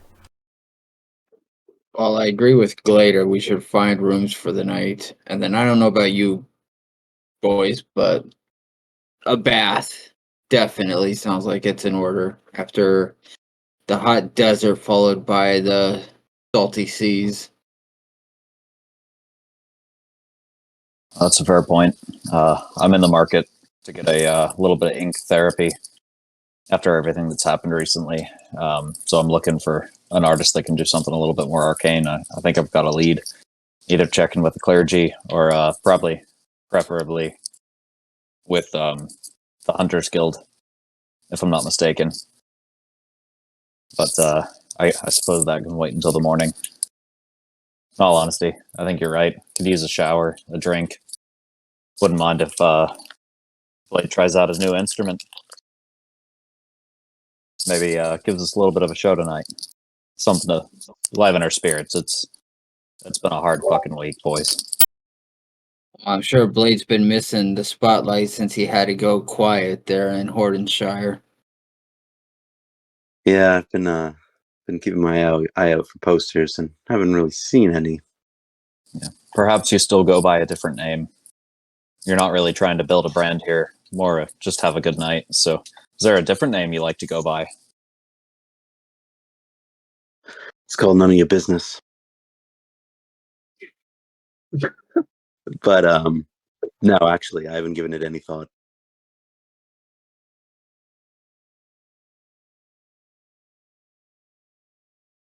Well, why don't we check out this bathhouse over there and get us all cleaned up, nice and refreshed, and then we can head to the inn and have a drink, play some music.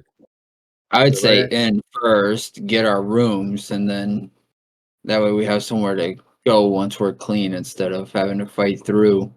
Because I'm sure as the drinks start flowing, the rooms start filling. Yeah, that's a good point. Yeah, so I guess we're heading towards the closest inn / tavern. Okay, as you guys kind of make your way towards that direction, go ahead and give me perception checks. Blade, you can make this perception check with advantage.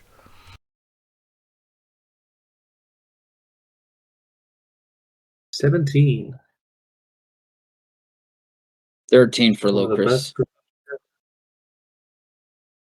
I got a dirty 20 and an 18. 16.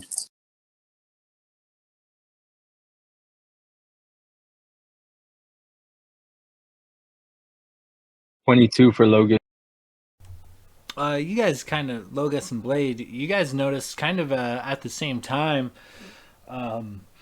as the sun kind of sets, small crowds kind of seem to start making their way towards the end of the district. It seems people are coming into the district, through the walls, stopped and like kind of searched and inspected by the guards one at a time, essentially. But a lot of people seem to be showing up to the district, and as you amongst the chitter chatter, it seems that there's a show tonight at the local theater, and it has stirred up quite a bit of interest. As you guys kind of glean that as you make your way over to the Topsy Turtle, a very drunk-looking biped turtle, kind of leans on a wooden sign out front. It is a multi-story building, inn and tavern alike.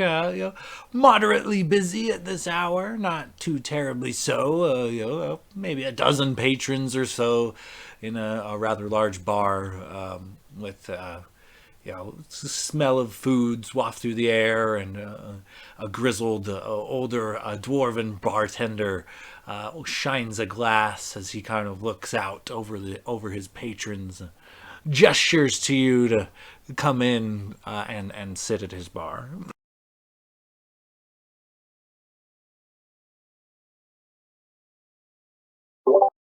Yeah, Glader excitedly and eagerly walks over towards the bar, and just tries to like scooch in past the crowd, probably bumping a lot of people along the way, uh, and sits down at the bar. Oh, hi there. We're looking to get a few rooms and some drinks and a hot meal, so wondering how much that would run us. Who's we? He kind of looks at you curiously. Oh, me and my companions here. There's 5 of us, so not sure how many beds per room you have in this establishment, but we definitely need a few rooms. He kind of looks you guys over individually, comes back to you. 2 gold per night for the lot of ya. The goat included.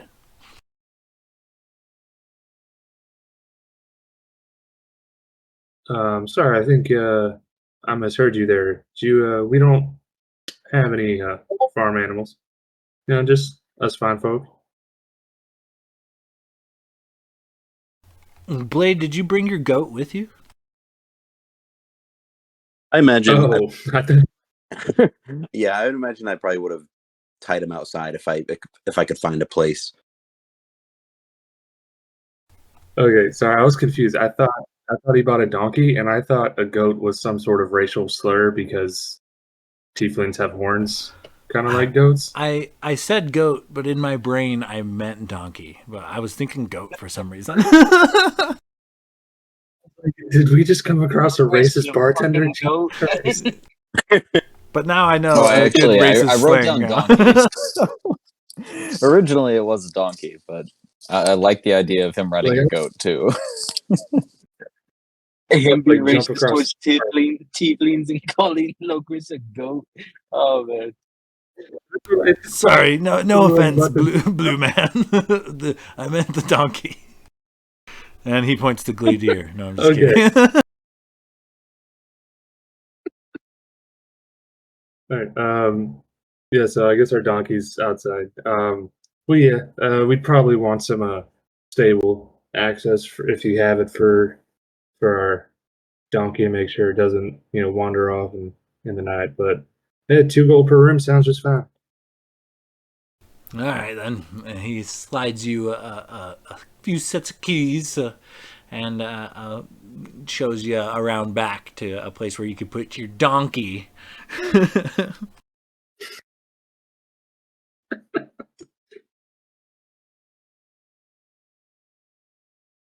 All right.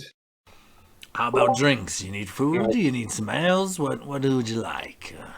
Got a little bit of everything on tap. Kind of shines the glass. Well, fellas, are we thinking about drinking now, or are we gonna head over to the bathhouse and get cleaned up first? We got our I think a rooms here. nice hot bath followed by drink sounds amazing. Yeah, sure does. You wouldn't happen to offer some to-go cup situation, would you? I nothing can better than give a you a shower few beer. walk me down mugs if you'd like. And he puts the glass mugs away and pulls out some large wooden mugs instead. All right. Well, yeah, we'll take 5 ales then, and we're gonna go head over to the bathhouse. We're not gonna get arrested or anything. walking around with a mug of ale, are we?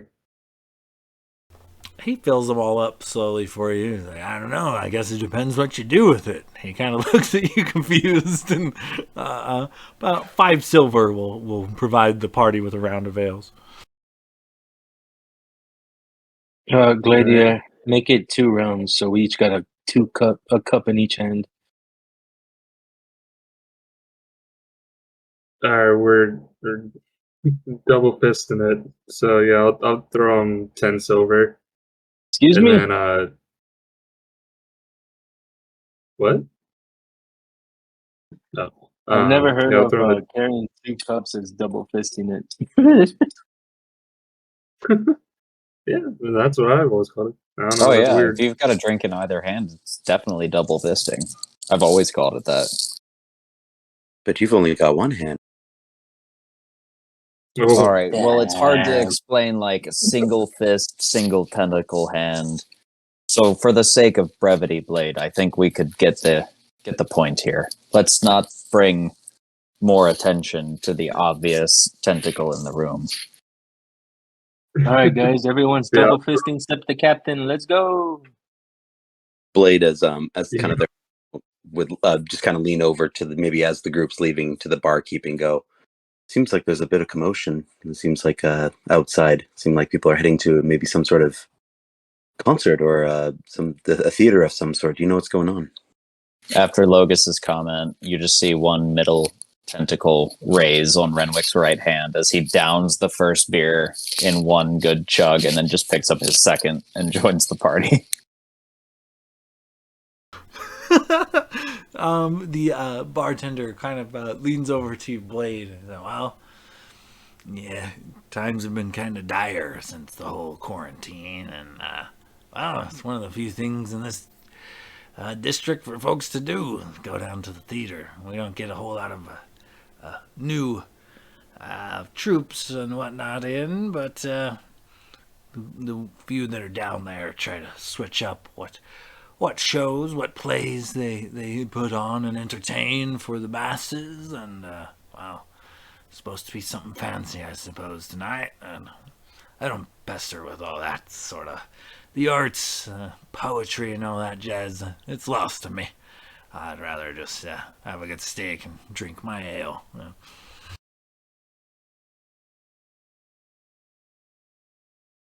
Blade will look and be like, well, Godspeed, sir. And like slide over a gold coin over to him. Thank you. He nods and bites the coin to make sure it's real and puts it in his pocket. So what's the dress code for this bathhouse? Are we fucking freeballing it, or is this like, what, do we need trunks, or what's going on here? As you guys kind of enter this bathhouse, it is very humid, very steamy, wafting over you guys as you enter. It's immediately almost too hot. And there is a fee for the public house. You could rent your own tub, which would be big enough for the party, essentially, or you could rent, like a private, like sauna, like steam room, and either way, it's 5 silver for an hour, and but essentially, yeah, the dress code would be, they have a lot of soft cotton towels and robes and things at your for your leisure, and several rooms to choose from, offering a little bit of privacy, but still sort of like a locker room situation.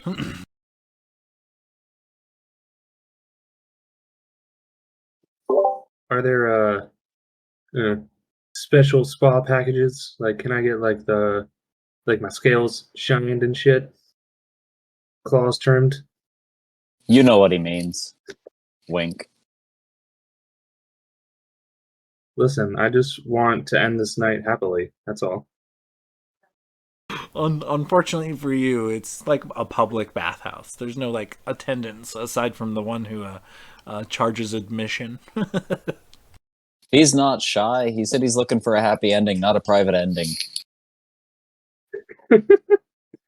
All right. Well, I'll just toss him the how much was it for? Said 2 silver, 5 silver for an hour. It's 5 silver per hour. So 2.5 gold for the party for an hour. I'll just cover that. I'll just toss the attendant 3 gold. Gladiator goes to reach for his pouch and it's gone. No, I'm just kidding. You took his testicles? No. I can just imagine Gladiator just like aggressively hitting on the one female like attendant in the bathhouse. No, I am a gentleman. Relax, So, big guy. There'll be plenty of time. as you guys kind of make your way into your own like private sauna type of area, it's a fairly large bath. Looks to be like a natural hot spring kind of vent type of a situation. Flows up from the very bottom of this pool, and there are several stone slabs for sitting on and relaxing. There are all around you, just in this very steamy room. There's several type of like lounging chairs, and they're all surrounded by plush towels and pillows and robes and things. And it's just kind of a very chill, very mellow atmosphere. You hear people coming and going, and the occasional splashing of other nearby pools. But you guys are essentially somewhat private. And go ahead and let's see, give me a perception check as you guys kind of chill in this steamy room. 22 for Renwick. 14 for Glader. 26 for Logus. 17 for Blade. Just enjoying the water.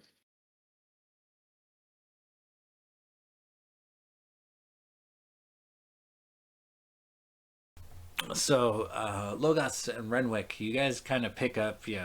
There's several other patrons in the bathhouse doing their own thing. There's other pools of people nearby, and you guys catch the better part of a conversation. Though you can't quite see who's saying what, but you overhear a couple of people talking, mostly about complaining about the condition of things. These damn greys, they're always infecting things and wandering about here. I don't know why the council just doesn't outlaw and execute them outright. Like they've got some sort of value to us. We have to keep them outside the city for fear of our own self. And every day we send more and more people out. When's this gonna stop? When are they gonna find a cure? The second person kind of pipes up, starts talking about Hero's Perch. Talking about, well, the clerics, they should have done something by now. Why have they cut us off? Are we not allies? Why do they shun us in our time of need? This is a direct cleric type of intervention, and our local chapels are swamped, and they got nothing. You think the cathedral on Hero's Perch will be able to cure the graying, and and yada yada yada. You continue to hear like a lot of this conversation, and it's overall they are very displeased with graying being in and around the city, and it eventually leads to them all agreeing to put in formal complaints at like the courthouse and the like open public house rather, and it's kind of like a building you would know that's where the local people would be able to contact like council members and things, and they all agree to go there in the next day or two, noting that it is it's open 24 hours, but only the scrub like officials are there at night. If you want somebody important, you got to go in the day. Yada yada yada.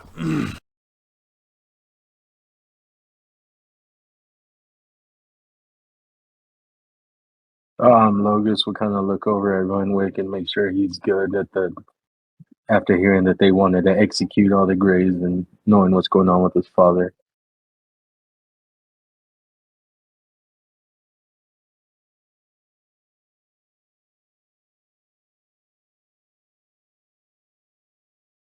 It seems that we may be able to find maybe someone to talk to, or maybe someone important at the courthouse, Captain.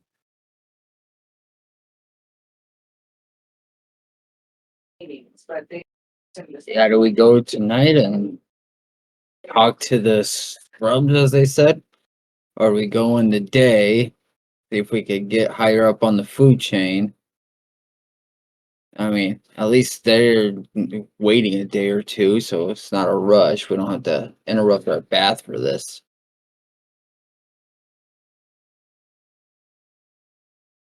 I mean, I guess it doesn't hurt to go take a look and see.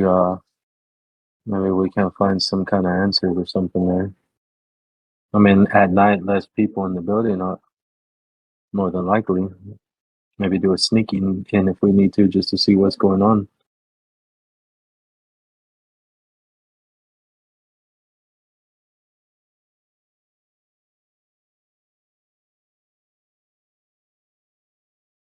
Anybody else have any thoughts?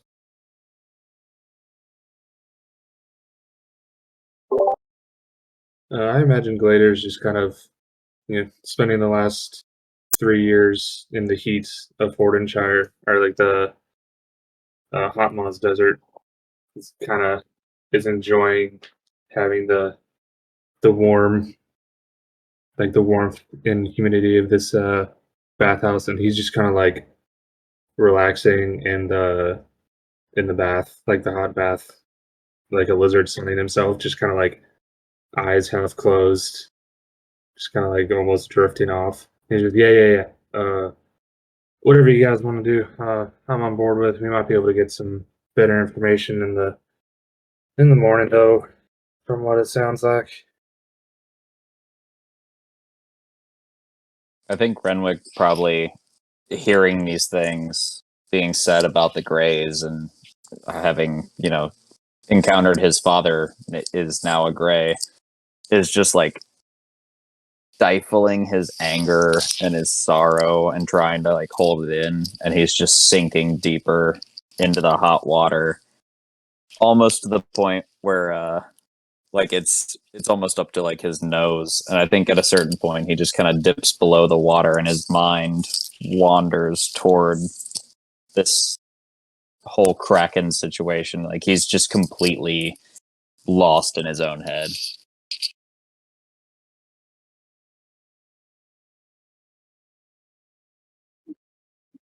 So, like, are we in here in our robes, or like, are we in our underwear? Are we butt ass naked right now?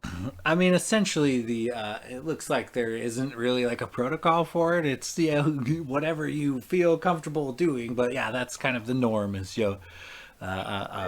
just a handful of people sitting in a bathhouse nude, chilling, soaking up the rays. So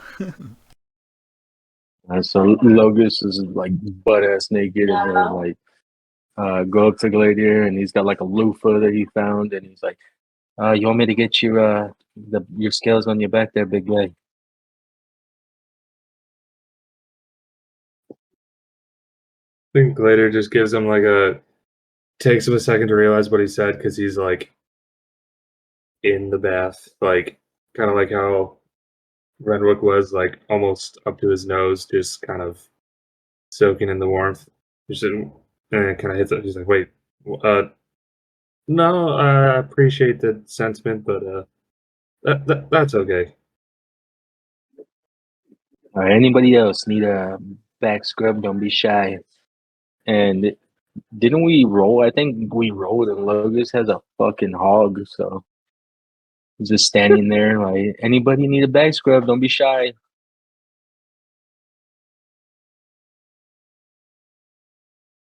I wasn't going to bring it And up, Glader but kind of based on my role and my general size as a halfling, I'm pretty stacked myself. So I think I very boisterously undressed and reveled in my own glory before I got into the bath originally. We did the helicopter side by side before we jumped in the water. Nothing like a good old meat spin. And we went from R to NC-17 pretty quick. Ron Jeremy produces this episode, FYI, for anyone listening. That's an old pool run, Jeremy. And in his head, Rogus is just like genuinely trying to be helpful because, like, he knows that the back is like one of the hardest parts to reach, and he's like completely naive to the fact that that's kind of sus. That your Locris schlong just was used hanging it. in Locris just uses mage hand to start washing his own back. I'm good, thanks. Clever. Blade, I can just kind of see like kind of relaxing, but also on edge a little bit, kind of maybe listening to others around him, maybe that are. Again, he's kind of in tune with this the theater production, and he's kind of wanting to figure out what's going on. Okay, give me a perception check as you kind of eavesdrop on those around you. That dirty 20. Apparently they switch what production they're doing like weekly, so they'll perform it every night for a week, and then they will switch what they're doing, and you pick up that they've kind of been on a cycle for a while. Like they're switching what plays are being enacted there, what acts come to the stage for the evening show, but it seems like it's like a repeat process. They only have 3 or 4 different acts that they've been cycling through. But tonight is something new, supposedly. That's the rumor. You hear that, Blade? Something new. Maybe that new thing could be you. Blade's like, well, I couldn't possibly. Well, I mean, I could.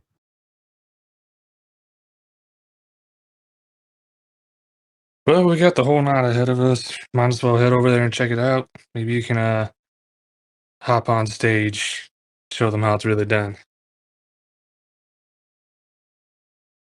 I mean, I couldn't possibly. I mean, I'm sure these musicians are equally as talented as I am. I mean, I'm sure they've got their hybrid picking down in, flamenco styles.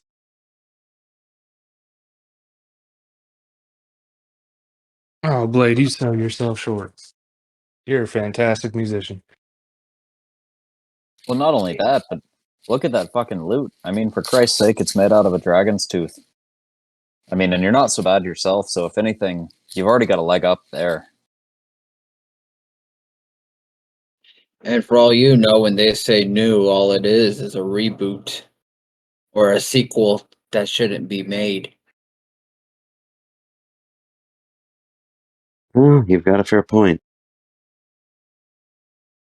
Maybe I can try these out. And he busts out the castanets and just flex them.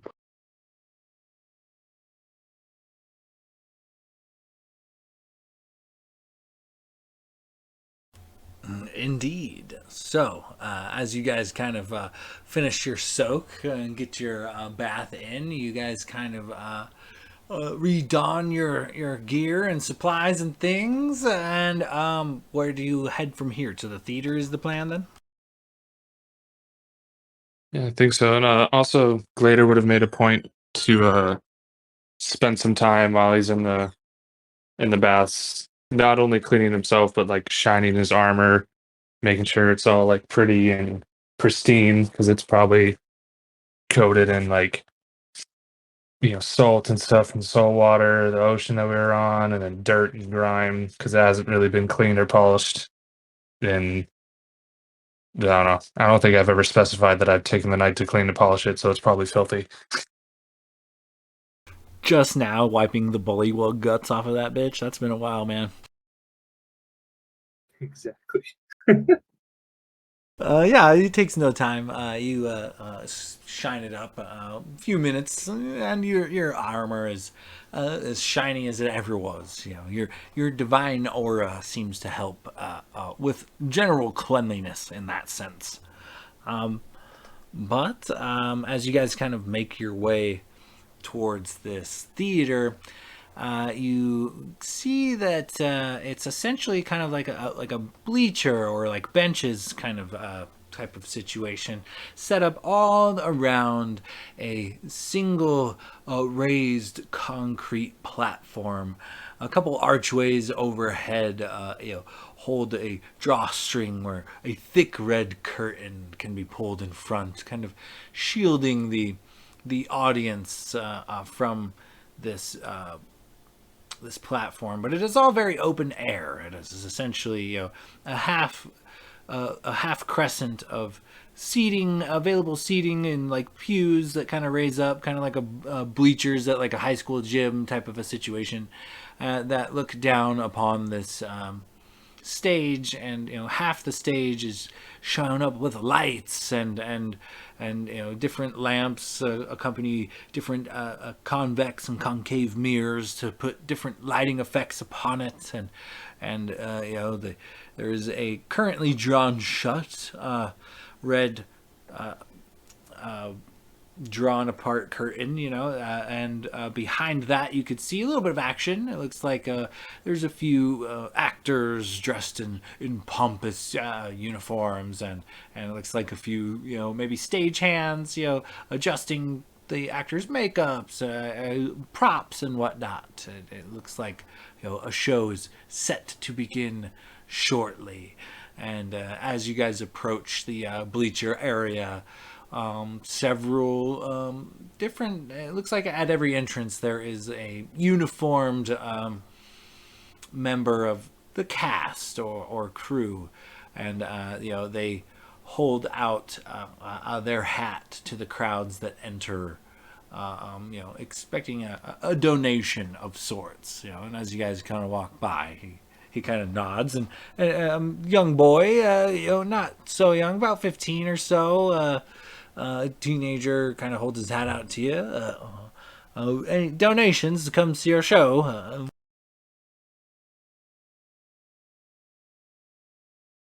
Logus walking by,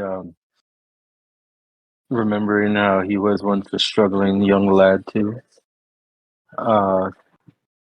Yeah, I mean, kind of weird asking for tips, even though we haven't seen the show yet. But sure, I'll toss him 2 gold.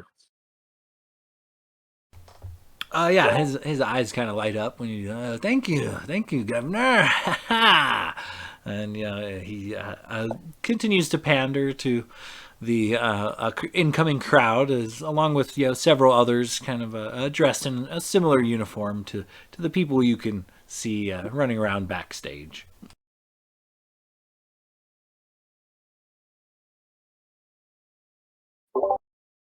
Glader quickly drops his remaining 2 silver very quickly, so it doesn't burn his fingers, into the person's hands, and just gives him a nod and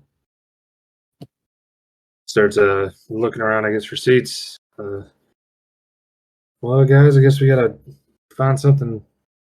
Obviously, we should get up close, right? So we can get right up in the action, see what this is all about. I mean, I am rather short, so the further up front, the better. All right.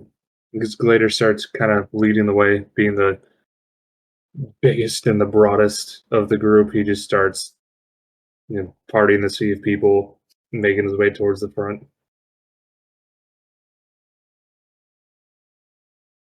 Do we see any seats or open benches anywhere close, relatively close to the stage?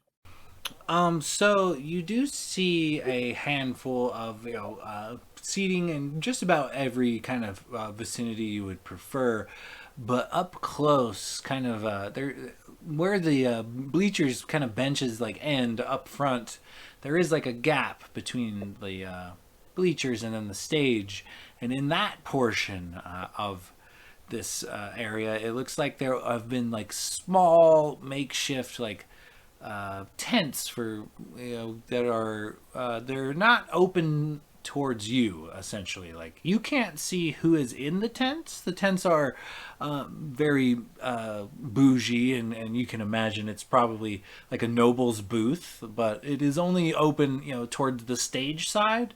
So though they are ground floor and quite up close, You can't quite tell if anybody is in them or not, but you can absolutely sit like front row, like on the bleachers if you prefer. Is there like a production set like on the stage, like it, or is it just an empty stage?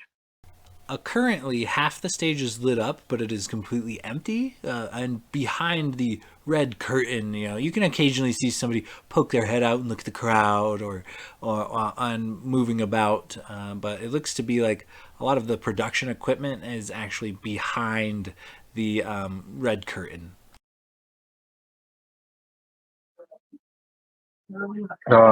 Logus will hit the ring and talk to Renwick. Um, do we suspect anything suspicious here, Captain? I mean, they are trying to draw everyone into a singular location. Maybe we should get a peek behind that red curtain, or do you want to just enjoy the show and see what happens? I mean, I don't necessarily find anything suspicious about somebody putting on an act in a tavern like this. We're in the inner district. There's a quarantine. It doesn't necessarily seem malicious to me, but I mean, if you're getting a weird vibe, you can go do your shady thing and see if you can't peek behind the curtain. You're more than welcome to, but personally, I'm gonna enjoy this other beer. I'm gonna sit back and hope for a good show. And It's, can I make a perception check to see if I recognize any of like I guess the stagehands or the actors or anything? Yeah, go ahead and give me. We'll say a perception check. can I get in on 22. this and for like communicating and shit? We'll say you could give Renwick advantage. All right, roll again. 22 Oh pretty shit. dope. 22 and the natural 20 for a 26. Perfect. I mean, you don't per se know any of the individuals that are, you don't call out like, family friends or friends from your past or anything, but a lot of the people, not only in the crowd, but also on stage, like, you recognize, as locals. You may have seen them play even in your own tavern.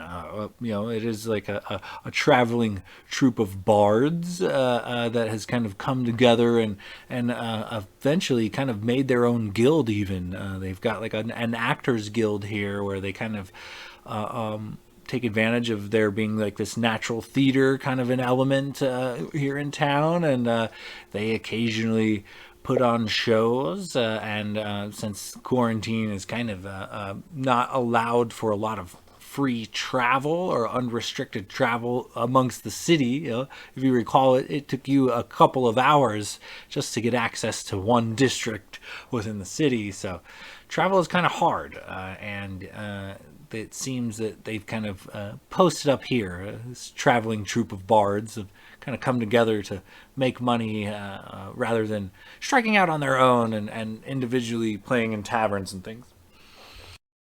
So in that case, when Logus is asking about checking in on them, Renwick's just gonna kick back and be like, "Oh no. I recognize this lot. I grew up around here. These people, they formed a bit of an actors guild or performers guild, however you choose to see it. But I'm sure we're in for a great show, whatever it is that they've cooked up. I'm sure they're itching to perform. I mean, obviously morale is low around here, and you know what raises morale better than a good show. So why don't you sit back and relax there, pal? A lot of us could use a break."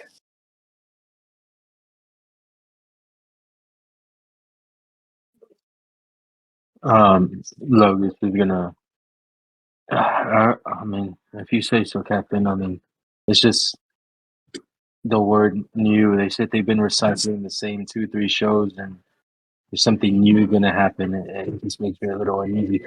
And Logus will kind of like sit down and try to relax, but you can clearly see he's still like a little tense, and he's definitely like on alert, just kind of looking around, not like being like uh, jumpy or anything, but definitely like got his being very like keeping his eyes on everything, make sure he doesn't miss anything.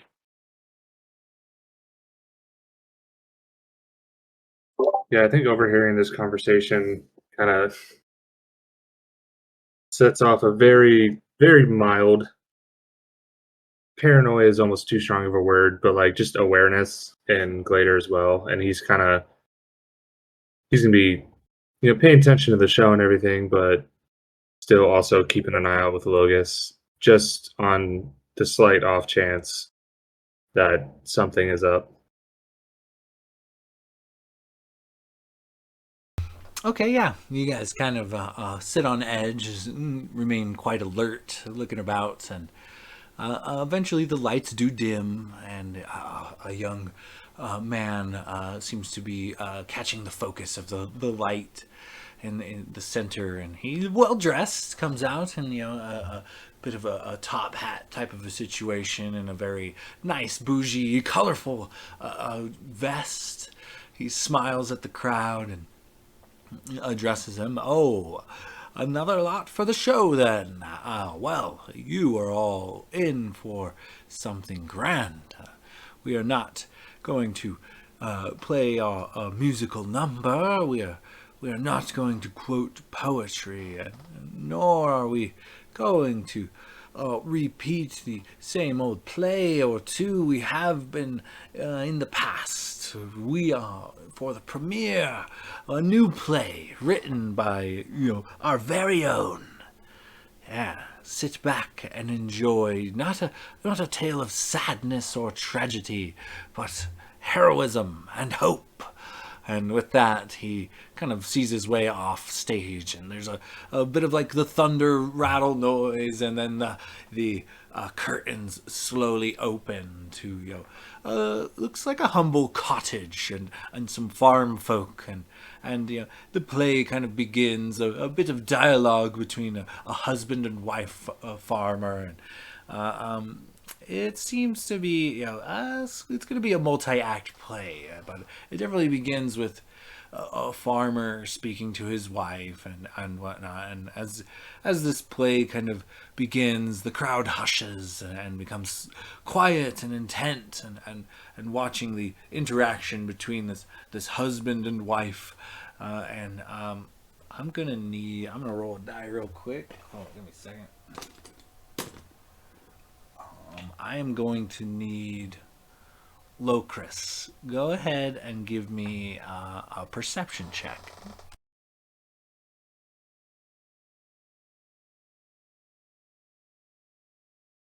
Or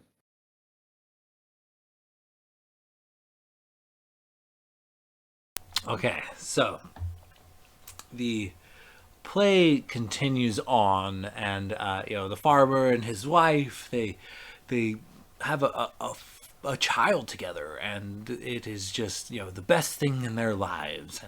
And then the act closes, and there's some light applause from the dialogue and things, and after only a few moments, the curtain opens once again, and it is now kind of depicting a similar scene, but the farmer and his wife are much older now, and now there is a strapping young female hero boasting of her prowess of deeds around the farm. She's outrunning horses and bench pressing cattle. She's just a feat of pure strength and of athleticism and pureness.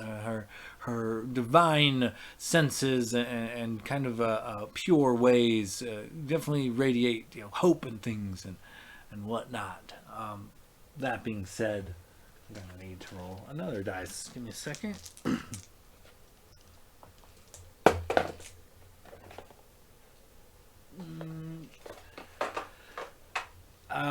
So as this kind of continues on, and they play, the three people on stage kind of have some dialogue back and forth. I'm gonna need Blade. Go ahead and give me a perception check.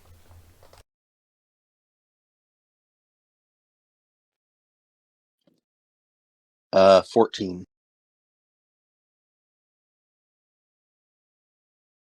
Okay, so the next act just kind of ends, and then a following act, a few minutes later of the closed curtain, another opening, and it is like a sad tale of this hero burying his elderly parents, apparently living and dying of natural causes.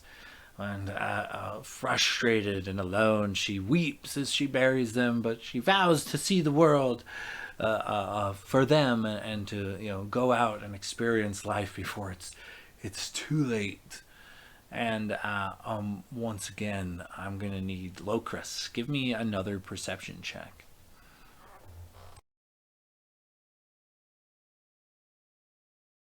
Working on it.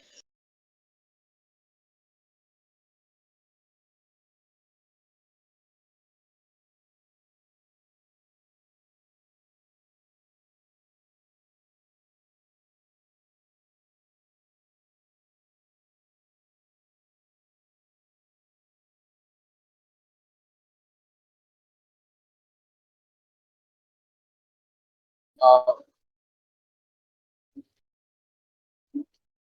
God damn it. My phone's acting up. All right. Yeah, No worries. there you go. And so the act kind of continues, and or the curtains close, and the fourth act opens. And this is, it shows the young hero venturing through the world, and she's kind of experiencing much for the first time. Roadside travelers, even some bandits that she thoroughly smashes. It's just kind of a tale of her adventures along the way, and the things she has, the beginning of something grand. She goes out and begins experiencing the world. The scene slowly rolls throughout several different topographies. At first it's a dense forest, and then it's steep mountains, followed by sand dunes from a desert. It just kind of keeps kind of rolling that way. Blade, go ahead and give me another perception check.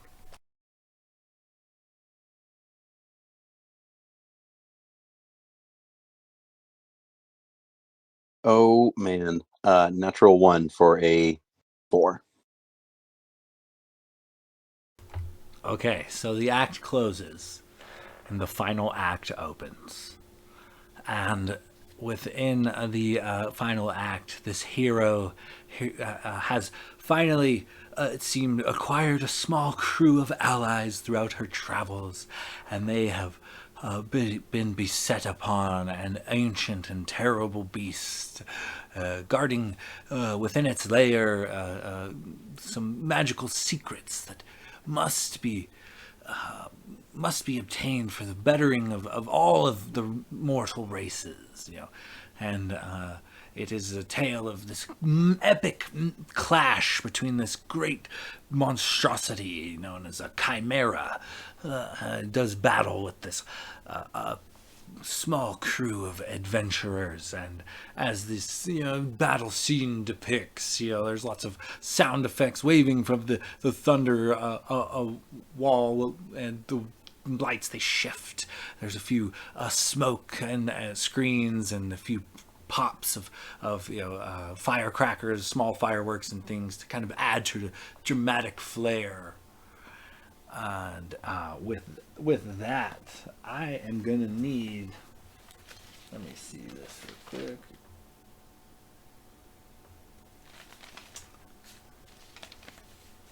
I am gonna need Renwick and Logos and Gladier. I'm gonna need all three of you guys to give me charisma saving throws. Hey, Charisma Sean, have while saving the play throw. was going, since I was already like suspicious and stuff with the passive of 20, did I notice anything that with these that they missed?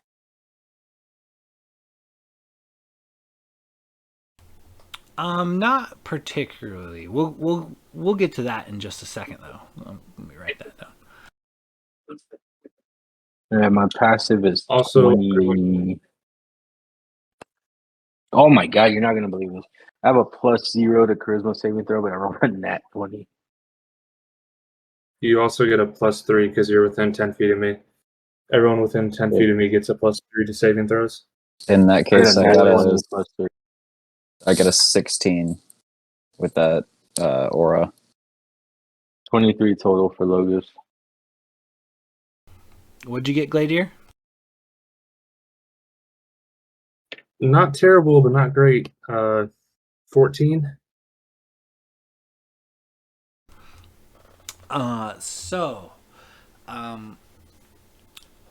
Logos, you distinctly get the feeling that magic is being cast upon you. And you're not sure from where, but you know it's behind you. Somewhere behind you, someone has casted a spell. It does not seem to have worked. Renwick, you feel a similar effect, a weird tingling of arcane energy around you, but whatever its effects are, you seem to be aware and fight off. Gladier, however, as the act closes, and the eruption with the victory of the hero and her party, slaying this chimera-like beast and saving all of the land, the act closes. And there is, an eruption of applause from the crowd, some whistling and cheering, and the folks that you had seen taking, offering out their caps for coin upon entry, soon begin walking the aisles of this, of like the benches and things you guys have been sitting in, and they are once again smiling and waving and taking donations as they go down by. Gladier, this was such a fucking moving moment. This was such a powerful play. You feel compelled to tip them. You got to give them something. You know what? They work hard for entertainment. That couldn't have been easy, and it was so touching. You want to give them a tip. You want to give them some money. In fact, Gladier, you want to give them all of your money. Feeling the magic and all that, and I see Gladier pulling out all his money. Can I just slap him? Renwick, having noticed, I think if he sees Gladier make a move, he's gonna try to stop him. Gladier, you just have this powerful feeling that they need it. They maybe you'll be all right. You'll be better off. You could always find more coin, right? You really feel compelled to donate your coin purse to their cause. Every last coin. Yeah, guys, no, that was just so moving, and oh my god, I mean, that is probably the best play I've ever seen in my life. They deserve everything. I mean, we got more adventures coming. I can just get more coin. I don't need it. Well, then And I let me guess he help just you, tried. and I'll take that coin purse for you, and I'll walk it up there myself. How about that?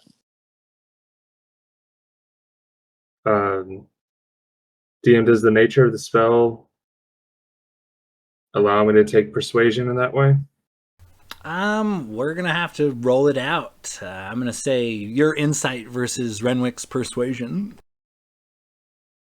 Okay. And DM, in case it had any impact, Locris always keeps his coin purse by his actual coin purse.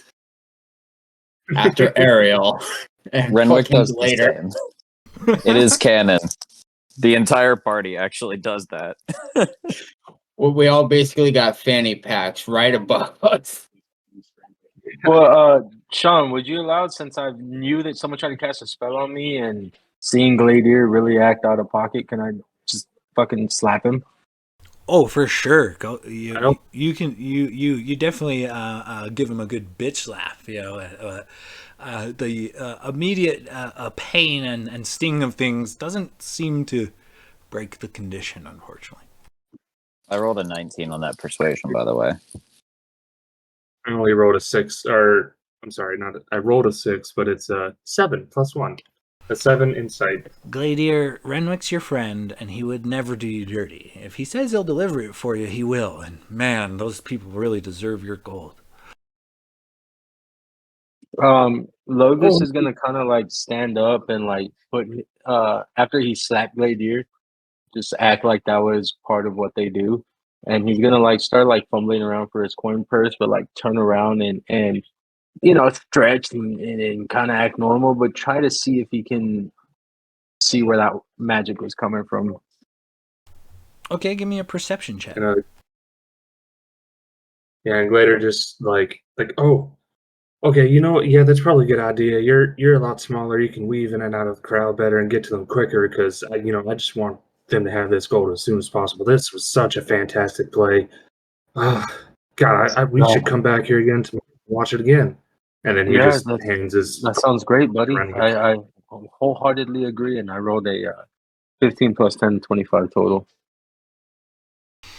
So as you kind of look around, you notice at this moment, it looks to be like you would assume, giving your general knowledge of magic and things, it doesn't look like maybe it was a single spell. As you look around this crowd, some other people look very perturbed and uncomfortable, and as if maybe shaking off a negative spell effect, while others seem to be gleeful and in such a cheery, wondrous mood, like a Gladier, that they are donating their entire coin purse to these members of this little actors guild.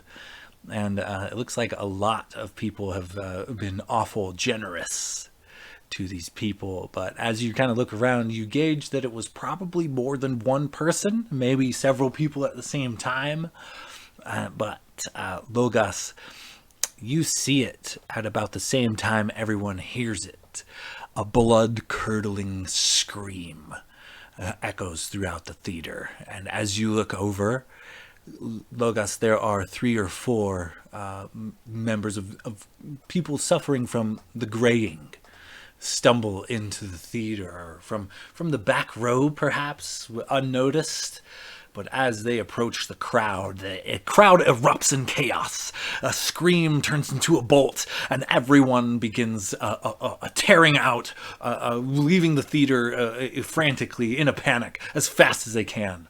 And within no time at all, multiple guards show up to the situation, holding long rods with ropes at the end of them, similar to what you would see a dog catcher handle a rabid animal with.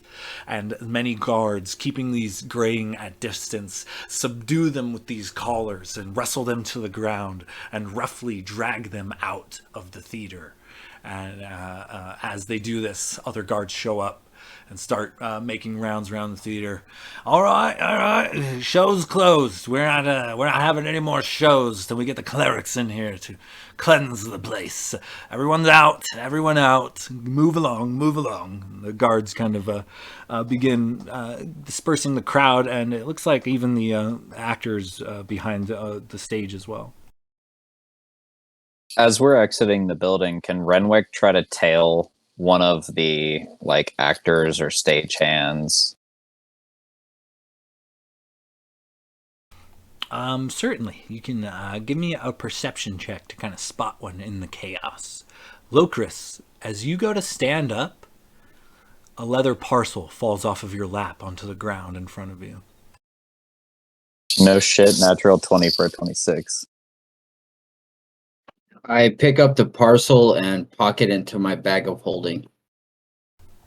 With a 26, Renwick, you spot a few local bards you know to be part of this traveling troupe, and it looks like the guards are not willing to allow them to gather up all their things and break down the set proper. They give them a limited amount of time to grab their immediate possessions and move along. They can come back for the rest once it's cleansed. And a handful of the actors and performers kind of protest, but a handful do take the guards' heed and wander out of the theater. Renwick's gonna signal to the party as he makes his way through the crowd and kind of point at the one that he's tailing and make eyes at them and just kind of try to stealthily pass through the crowd and follow this person. Try to wait until we're outside of the building and catch them. Okay, I assume you're trying to do this stealthily, correct? Give me a stealth check. The whole time, what's- Glader's just like, is Renwick After a few minutes, Gladier, the spell effect does wear off, and you are well aware that somebody has cast some sort of charm spell upon you. So then 16 Glader's stealth. fucking pissed. He's mad now. What was that roll, Remick? 16. You seem to be tailing them through the crowd just fine for a bit, and it's not too hard. They're kind of in gaudy uniforms and things, but you do, without tailing them too far, you do tail them back to the bar, the Tipsy Turtle.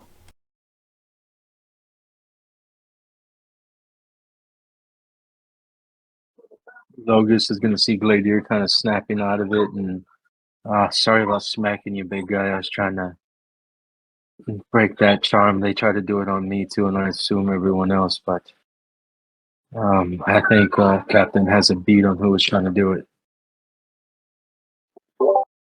And as you No say need to that, apologize. telepathically, you receive a message from Renwick alerting the party that the troop that just tried to charm us into giving up all our gold has made their way to the Tipsy Turtle. Or Topsy Turtle, sorry. You said Oh, that they're okay. heading to the Tipsy Turtle. Yeah, what? I think I said Topsy Turtle. I forget. I have Topsy in my notes. I just Okay. said it wrong. Yeah, Glader just like dials in and just without saying a word, just beelines it. Not running or sprinting or anything like that, but he's walking at a very brisk pace back towards the tipsy topsy turtle. Correct. Okay. Logus is going to try to catch up to Gladier and now hold on. Renwick's got your gold pouch. You didn't actually give it away, but we can't exactly go starting fights here in the city. We got to think about the bigger picture. Technically, we didn't lose anything. We might as well count this as a win and move on. We're here for more important things than a bar fight. And no offense, Glader, but after having your purse stolen and now trying to give it away, maybe it's better for Renwick to hold on to it for a while.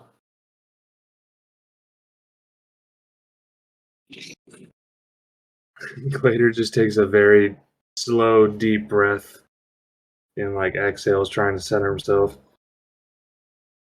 Fine, I won't start any fights. But we should at least see what they're doing. Make sure they don't steal from anyone else. No, most definitely we can have a talk with these people, but anywhere else getting some memories of bards and certain associates they would have in Hordenshire. Locris kind of looks for an empty alley as we're walking towards the tavern. Yeah, you can find one. Once again, on your way there, you notice a lot of garbage has been accumulating around the buildings, kind of, and a lot of rats still. In kind of a private, off the beaten path area, he's just going to kind of sidestep and pull out that parcel and take a look at it. Would Glader have noticed? I guess depends if Locus was trying to be sneaky about it or not. Not sneaky, just that. I assume you guys are traveling together, so. Yeah, I don't know if those two are in front or anything, so it's just kind of like that. I see nobody around me. I'm just going to kind of get away from strangers, prying eyes. Imagine seeing everyone sees Locust stop and we're all just kind of like in the alley, like, what are you doing? I think Glader would kind of just seeing him pull something out of his pocket that he didn't recognize would just kind of, I think, just out of instinct, just post up at the entry to the alleyway, just to keep an eye out and make sure nobody bothers him. I mean, he trusts Locris at this point, so he's just gonna, keep an eye out, make sure nobody fucks with him while he's looking at whatever he's looking at. Okay, Locris, you pull out this leather parcel and you open it, and 200 platinum coins fall out of it with a small note. It says double payment. And once again, an envelope stamped, sealed closed with a bit of wax, but addressed to not anyone particular, just the captain of the Dawn Treader. I'll put it all back in the bag of holding and just kind of quietly say, well, our ruse worked. Let's find the captain. Holy shit, should we just become fucking full-time pirates for this guild? Jesus. All right, well, Yeah, yeah. you guys kind of continue on towards the Topsy Tipsy Turtle, and within, business is booming. What was kind of just moderately busy before is now quite packed, full house. The bartenders slinging ales and opening bottles of wine. It seems nonstop.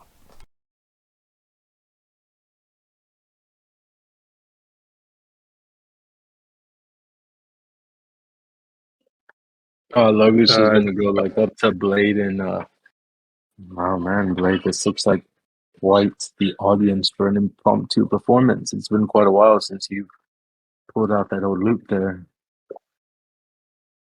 Yeah, it's been a little while, and it's been tough having to see all these taverns and not be able to perform. Having my face on a poster is not exactly and in wanted format is not exactly ideal. So maybe this would be a good opportunity for me to do a little bit of strumming. and Glader's gonna just look around and try and find Renwick as soon as possible. Okay, Renwick. You had kind of just tailed them to this bar at this point. You know that they're hanging out with inside, so I imagine you catch up with the rest of the party to kind of relay the information, or did you want to go and do something in particular? I'd imagine if I watched them walk into the Topsy Turtle, I would have waited outside for the party to catch up, so that I'm not like going in there alone. And at that point, he would explain, like, hey, these guys that tried to charm and like pull a fast one on everybody and grift us, they're inside. But I'm not sure that we want to do anything about it. I mean, we've encountered common thieves before. It didn't seem like we were necessarily the target. They were targeting the room. We just happened to be in it. I don't know if it's worth our trouble. I mean, I've got the coin purse right here. We managed to stop that from happening, and he'll pass the coin purse back to Gladier. Yeah, thank you. Maybe we just keep this. If you don't mind, I seem to lose this a lot, and you guys don't seem to lose much. I don't know what it is about me, but I seem to get targeted a lot, apparently. Do you mind keeping this in the bag of holding just for now? Oh yeah, if you insist, there's plenty of space, and he'll put your coin purse into the bag of holding for safekeeping. You're never too far when I need to go shopping, so I don't see it as a problem. One less thing for me to try and keep track of.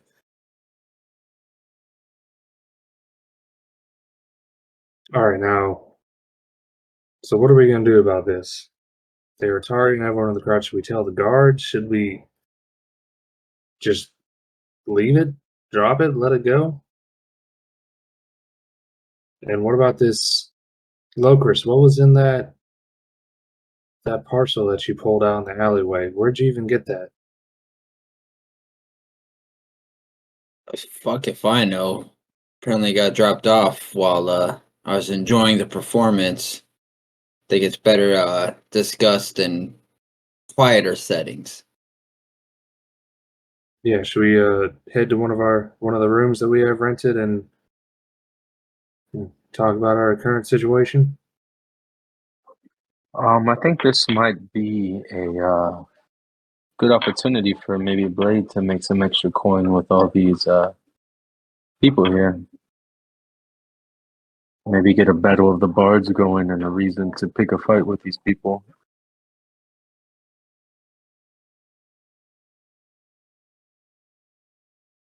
Could place some bets on Blade, get some coin that way. And if he puts on a good enough show, maybe I can't get a little karmic retribution while he's playing. He puts on a hell of a show, so I'm sure it'd be a pretty good distraction. Anything to keep your mind off it, Captain.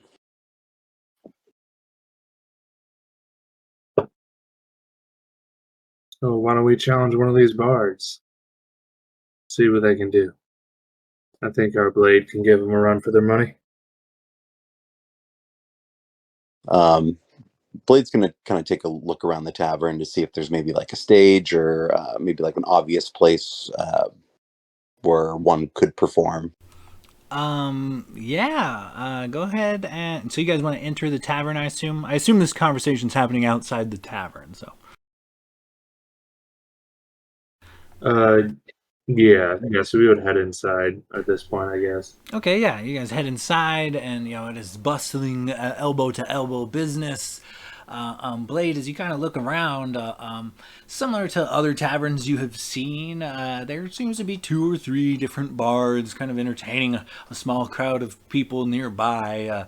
They're just kind of either quoting poetry, standing on the table. A couple of them look fairly inebriated, red-faced as they strum a lute or something, and it resonates with music from several different angles, but none of them are aiming at more than I don't know their immediate vicinity. About a dozen people interested in their music. The background music kind of lulls, and the sound of conversation and the rowdy clanking of drinks and cheers and hurrahs of the bar.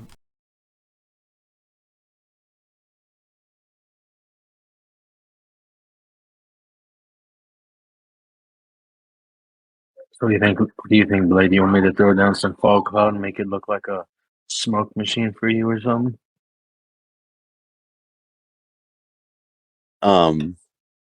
Again, Blade's going to kind of look around and maybe just like a rough estimate of how many people are in this tavern. I mean, it's a pretty big establishment. You're looking at roughly 50, 60 people in the tavern, and several people just kind of hanging out in and around the doorways and the windows, wherever they can get an ale. So you're not quite, but close to 100 patrons just kind of milling about.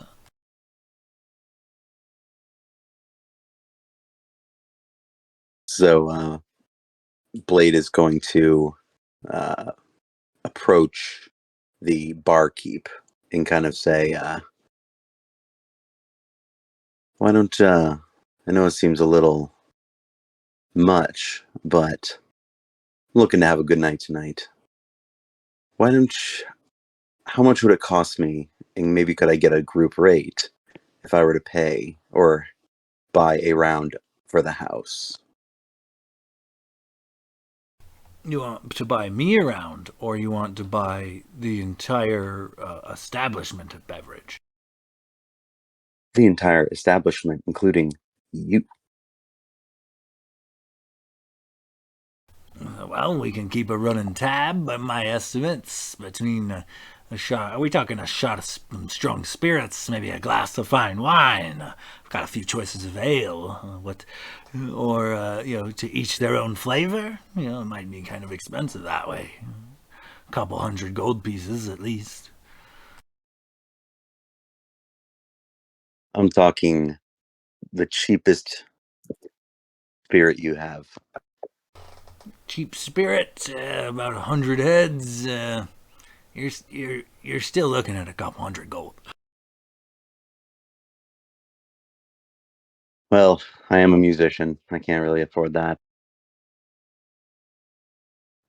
Blade will kind of turn away and say thank you for your time and look for maybe a table for the party. Yeah, you guys can kind of muscle your way into your own table. You're big enough, cut the way through the crowd and manage to get yourself a nice little spot here in this tavern.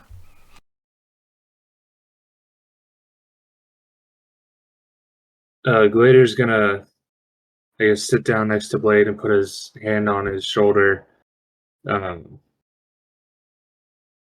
just give it like a reassuring squeeze, and just be like, "Look, Blade, we have a chance to get back at these people trying to steal from everyone, and just have a little bit of fun along the way. I think you can do this, and I think you can outplay anyone in here.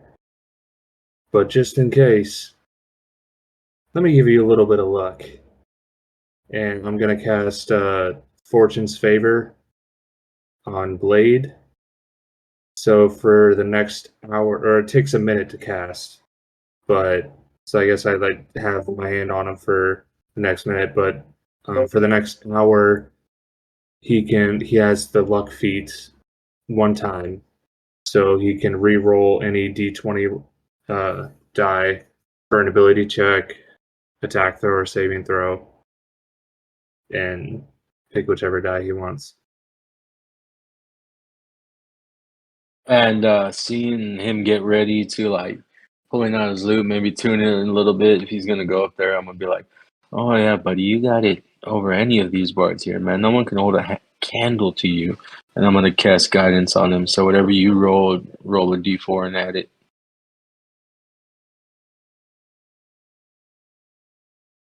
Blade is feeling quite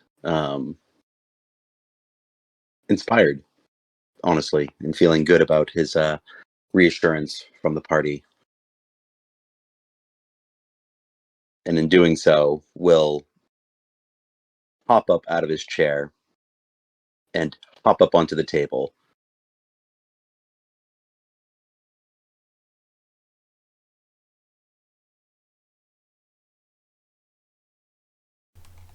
All right.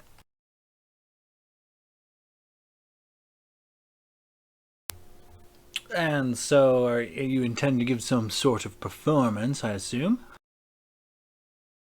Oh, yes, I do. Blade's going to kind of take again, just a good look amongst the crowd and kind of, I'm sure, seeing other tables having their own bards and them entertaining their respective groups. Is going to try to pull the attention of everyone and just be kind of yelling, come one, come all. Let me tell you a tale of a captain who sailed the seas and never crossed a whale.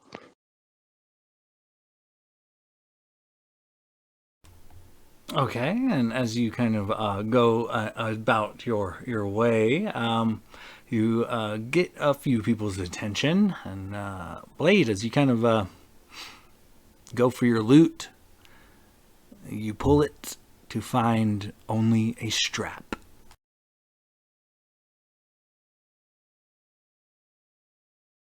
Blade is in shock, almost like paralyzed, was not expecting. He's like, but, what, but. Give me a perception check, Blade. Seeing that Blade freaking out, and knowing what those bards were up to, can I see if I see it anywhere. Do I recognize Blade's loot anywhere in the cavern?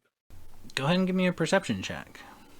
Blade, with a 22 on your perception check, not only is your loot gone, your coin purse is gone as well. You currently have no gold on your person.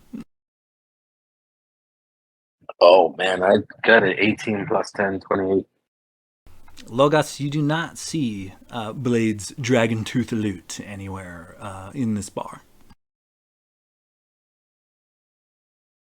Oh man, that is fucked up. Very kind of, I mean, obviously that is a huge hit to Blade, but he's going to try to kind of keep a straight face, and I'm sure the party realizes what has happened to him, but for the sake of putting on a show and realizing that now he needs to make some money, he's going to bust out those castanets.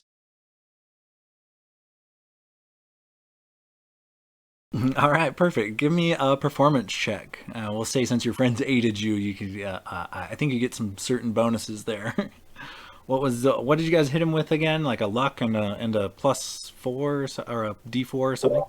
Yeah, he gets a plus D4 guidance. And then I gave him essentially a luck point. So if he rolls low, he can just re-roll a d20 whenever he chooses to. Gotcha. So for this roll, could I just do advantage on that? Yeah, if you want to burn that luck point, you could just roll with advantage. Same deal. Yeah, you roll first, and then if it's low, then you can re-roll it. But if it's not low, then you might as well just save the luck point. Yeah. Yeah, I think. Yeah, I'll probably save it because it's good for what you said, an hour. Yeah, 1 hour. 1 hour, you have one luck point. So for 1 hour, you can choose to re-roll any d20 die, for whether it's an attack roll, a saving throw, or an ability check.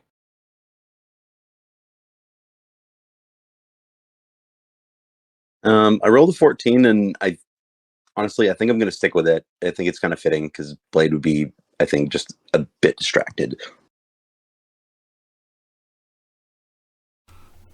With a 14, you do weave a compelling tale, but maybe your newest instrument, you're not like the most familiar with how to properly, demonstrate the desired notes and effects and things. So you kind of clickety clacking away, but it does pull you a small crowd around, and through the generosity of a few nearby patrons, you do acquire 4 gold coins in like random assorted coins, but it adds up to 4 gold. Logus is gonna see that Blade's using these random instruments and he's missing his loot, and so Logus is gonna cast locate object on Blade's loot.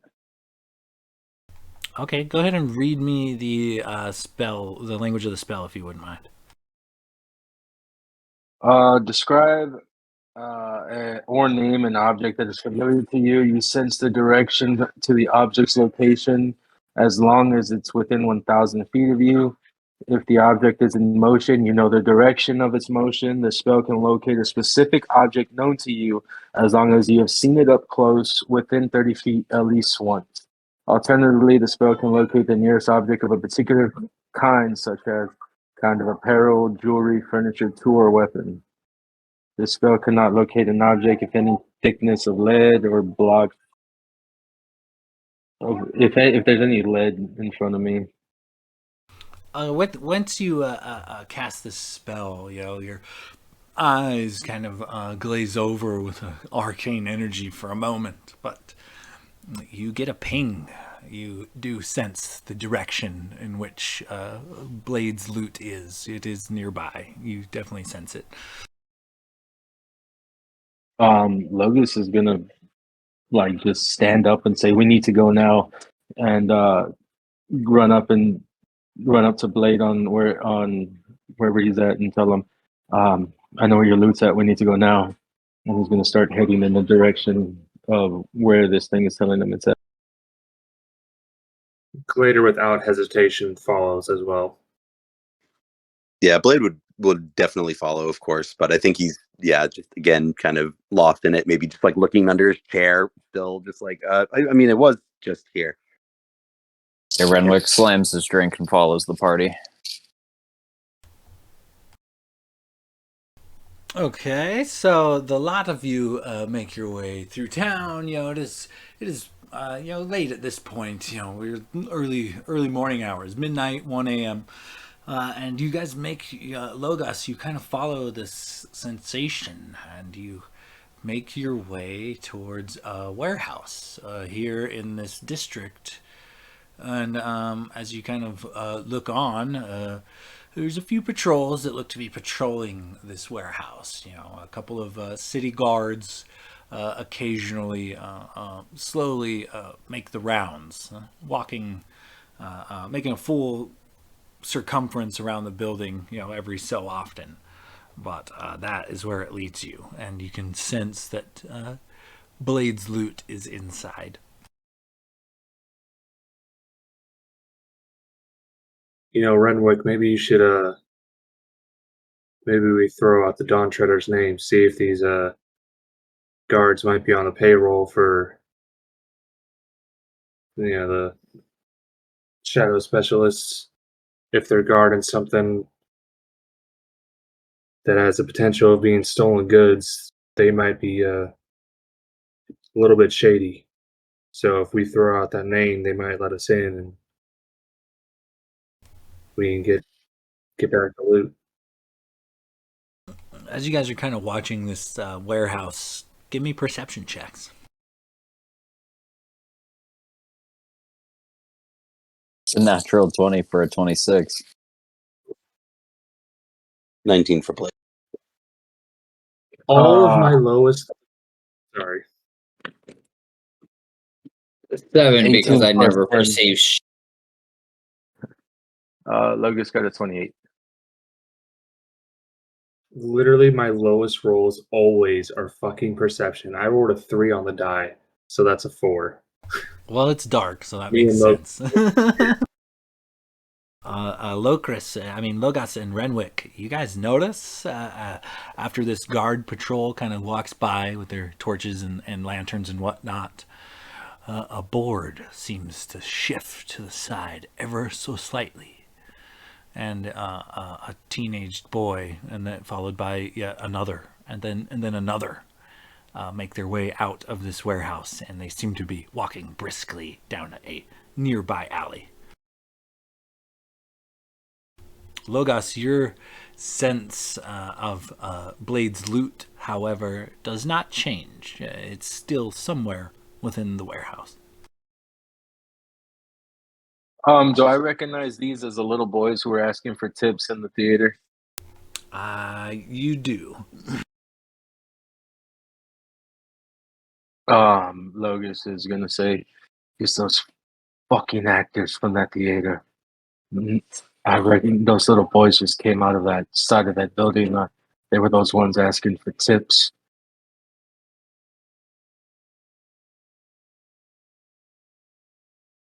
Well, as far as I'm concerned, we only need to catch one to get the information. If we have to march that little shit back in there to get his loot back, so be it. And he'll motion for the party to basically try to catch at least one of these kids, if not all of them. Captain, before we run after little kids, the loot is still within the warehouse. I know that for sure, and I may have a way to sneak into the warehouse to see what we're dealing with before we make any moves. Well, that's a fair point, but if we let those kids get away now, we don't know what we're dealing with in there. I suppose you could sneak in. You're rather good at that. I'm not so bad myself, but Logos is gonna sneak off to where nobody's seeing him, and for the very first time, he's gonna use his wild shape and turn into a rat. Before he does, he's gonna tell one of y'all make a connection with me with the ring so I can communicate while I go in there. Yeah, Glader would just twist the ring on his finger and just say in his mind, "I've got you. Let me know what you see." So Logus is gonna wild shape into a rat and just start uh making his way into the warehouse, into maybe the little side hole they came out of, or any kind of hole. I mean, just rats all over this place. Imagine they're going into this warehouse. Oh yeah, you make your way into the warehouse as a rat with ease. Very clever. And as you are kind of scampering about, go ahead and give me a perception check as you force your way under a board and through a small crack, and then are roaming through the interior of this warehouse. If I'm not mistaken, as a druid, you keep the stats of your main character, right? You don't take the animal stats, or do So you you take the you animal you stats? keep your base stats of charisma, intelligence, and wisdom. So your perception check wouldn't go lower because you're a rat or anything. So you'd use your standard stuff. Nice. Oh fuck! I dropped that. That fucking D20 rolled off the table. God damn it! Give another one for a 9 for a total of 19. Logos, you scamper around one corner, a bunch of barrels and crates, and you scamper around another corner, more barrels and crates, and you hear some hushed whispers suddenly, and kind of make your way in that direction. More barrels, more crates, but amongst them, you see several teenagers, some boys, some girls, some halflings, some humans, all kind of kneeling down on a blanket. And upon this blanket is a pile of treasures, Blade's loot included. And they are all, it looks like someone is divvying up the treasures, counting it out amongst them evenly. And you notice that once one of these folks gets their cut of the treasure, that they creep their way through the warehouse back to the slit the board, and then just kind of wiggle their way out and take off into the city. But it looks to be like there are several people kind of dividing up what loot was stolen currently. Could I get how many people like I see and relay that so I can relay that to the party?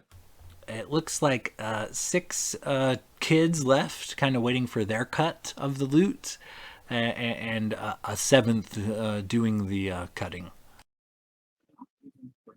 So Logus will kind of like telepathically talk to Gladier.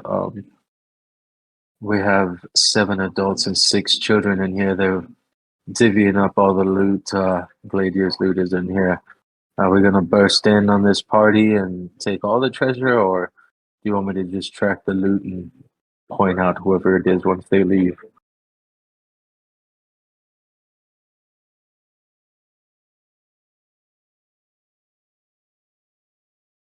Yeah, Gladiator's gonna, I guess, relay that information to the group.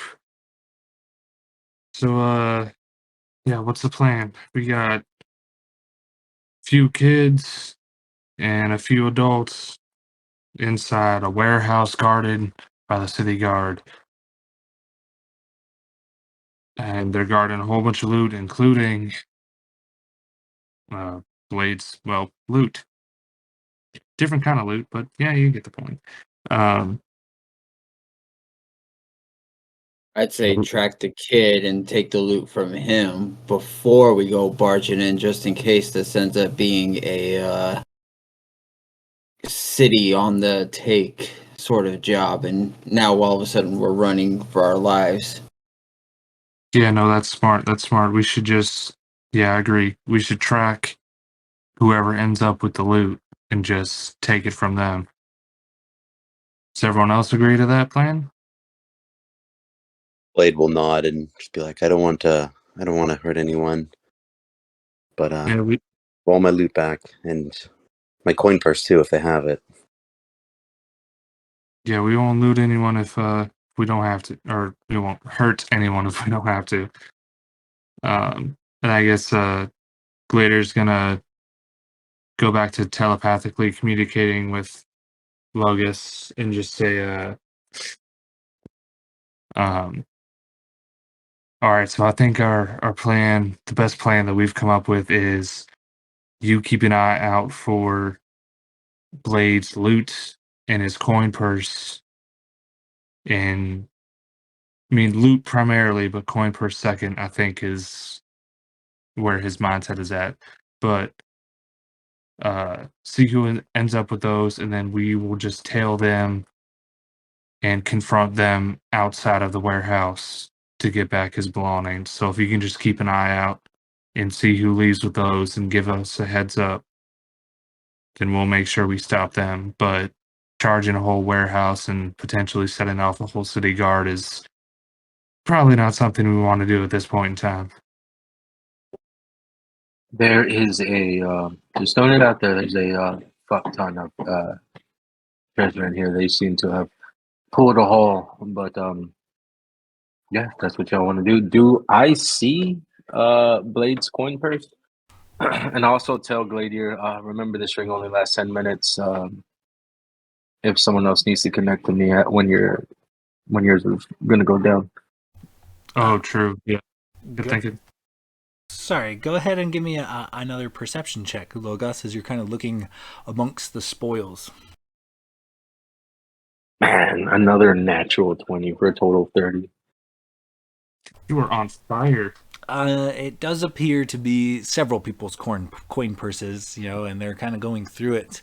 And as it's getting divvied up and divvied up and divvied up, another kid takes off. Another kid takes off with his pockets full of coin.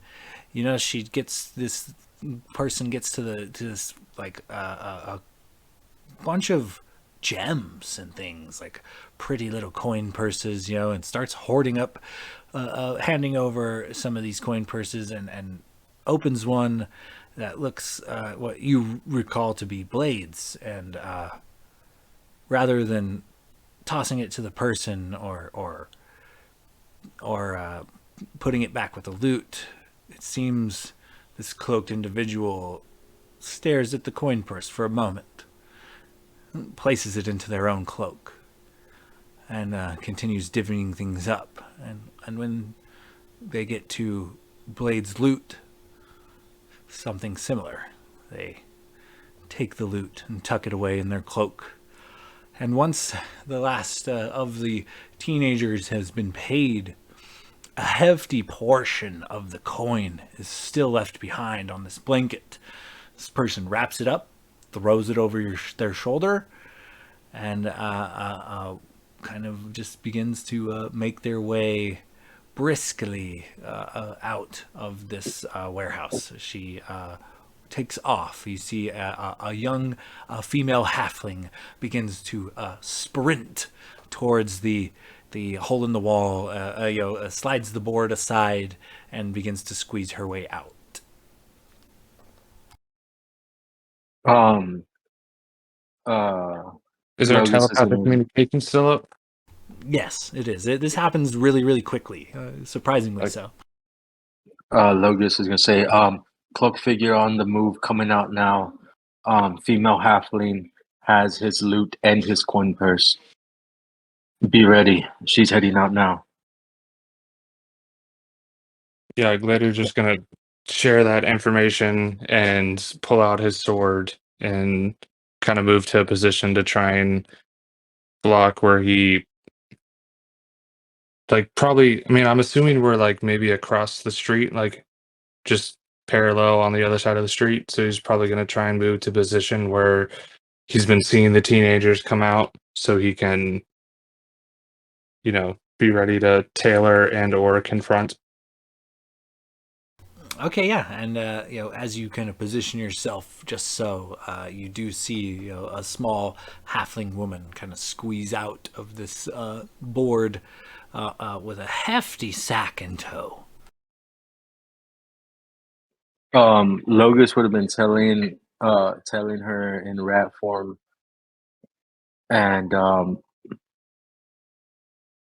when she starts getting out the door, I'm gonna use drop wild shape and go back to my form behind her, and I'm gonna tap her on the shoulder and say, "Why don't you give us back that loot?" and cast charm person on her.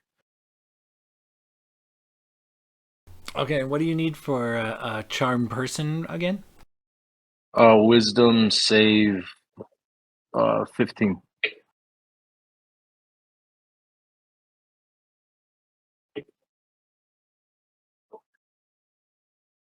As you grab her and cast the spell, you flip her around, and you are now looking into the face of a familiar halfling woman, Ariel, and her red hair kind of rage out.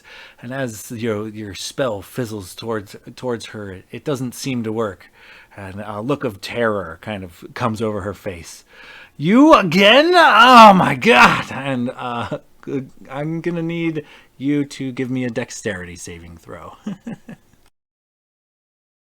When he realizes who it is and whatever she's about to, he's gonna be like, "Oh, Ariel, we didn't know you stole from Blade. We came to find his loot, and I wasn't trying to do anything shady. I swear." And that's another natural 20 plus 8 for 28. She drops something. You're not sure what, but it explodes into like a bunch of grasping vines in every direction. But you manage to dive out of the way, getting putting a bit of space between you and her. And she calls back to you. Yeah, I recognized it as his. I didn't steal it. I was going to return it. I made sure to keep what was his. But for the record, it wasn't me. I didn't steal it. I just help a few people in need organize a bit. That kind of stuff. Also, bye. She squeezes out the board and takes off running. Gladier, this board pops open. This woman comes out and she is full sprint, taking off down the road.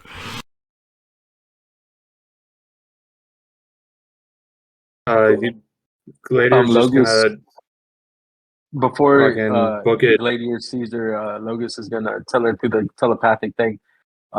It's fucking Ariel. She has blade shit. I, I tried to charm her, but I didn't know it was her. Um, and she got spooked, so she's running. All right, yeah, Gladiator's gonna just shout out over his shoulder, "It's Ariel! Blade, come on! She likes you!" And then just full movement dash action for 60 feet to keep up with her. I was gonna say we were all standing outside, so when she came out, Renwick would have dashed after her too. And he's Chris calling is out going to her, to Ariel. roll his eyes, grab Blade by the hand, and dimension door right in front of her. Oh shit! Damn. Nice. And Logus is gonna move past that stuff and try to catch up with everyone, whatever she threw at me, so I can catch up with everyone. Okay, and yeah, as you dimension door directly into her path with Blade, she stops dead in her tracks and kind of looks behind her quickly, only to see the party encroaching on her once again. And with a sad and defeated sigh, she drops the sack and puts her hands in the air. Why, hello there. Ah, my favorite kidnappers. Hello. Yes, it's a very rough week for you, isn't it? Yeah. Anyway, hi. She kind of winks at Blade. Found a few of your. Funny find you here. I was just thinking of you. She gives you a wink and kind of gestures to the bag of loot she has just dropped on the ground. You know, Uh, at first I took pity on you after what happened last time, but after witnessing this, it seems like you put yourself in these situations, and I feel not so bad anymore.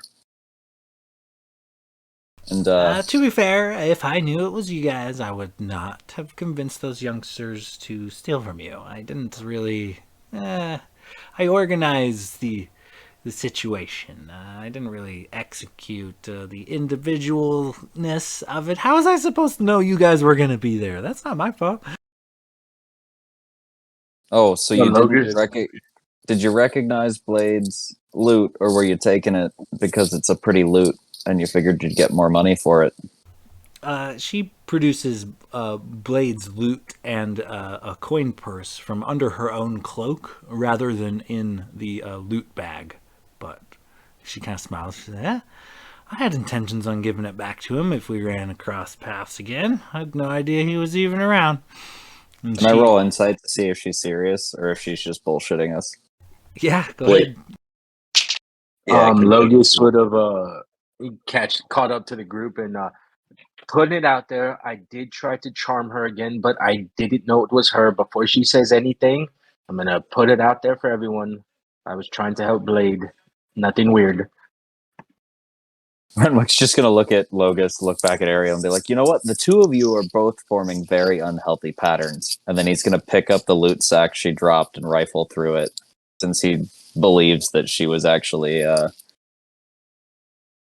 potentially bringing Blade's stuff back to him, or at least keeping it, knowing it was his. Yeah, so aside from what the contents of Blade's coin purse and his loot, she has about 3,000 gold in loose coins and baubles, jewelry, rings, necklaces. And she kind of shrugs as you go through it, like, "Ooh, that's a nice one. Make sure I'm gonna need that one back." You know, don't be. I mean, be careful. You know, as you're kind of rifling through her stuff. Blade's gonna approach Ariel and just kind of be like, "So, when were you planning on returning this to me? If you were." She smiles. She says, "Well, I knew it was yours. I figured you were docked around here somewhere, north side or south side. I'd figure out to at least attempt to get it back to you, but I didn't. I didn't really know where you guys were. I just assumed on the island, maybe." You know,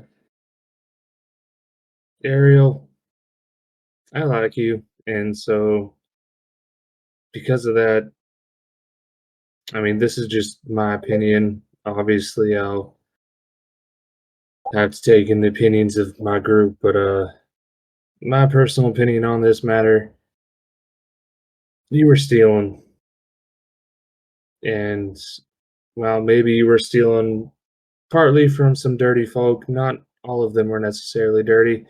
We don't know. So, because of our prior relationship, I'm personally willing to let you get a head start before we call the guards and turn in this stolen loot. I don't want to see you go to jail or prison and get arrested or any of that because, like I said, I do like you. You're smart as a whip. You're quick. You're handy in a tight situation. But according to my values, I just can't let you steal from these people. I'm sorry.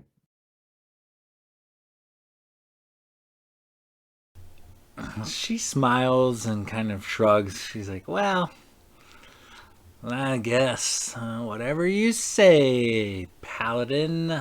She kind of puts on a very forced kind of smile as she just kind of stares at you.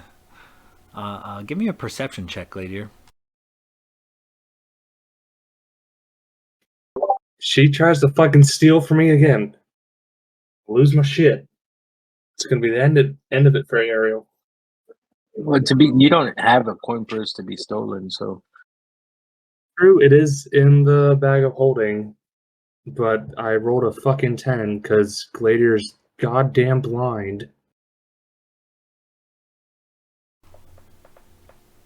Yeah, so you're kind of staring at her and she's staring at you.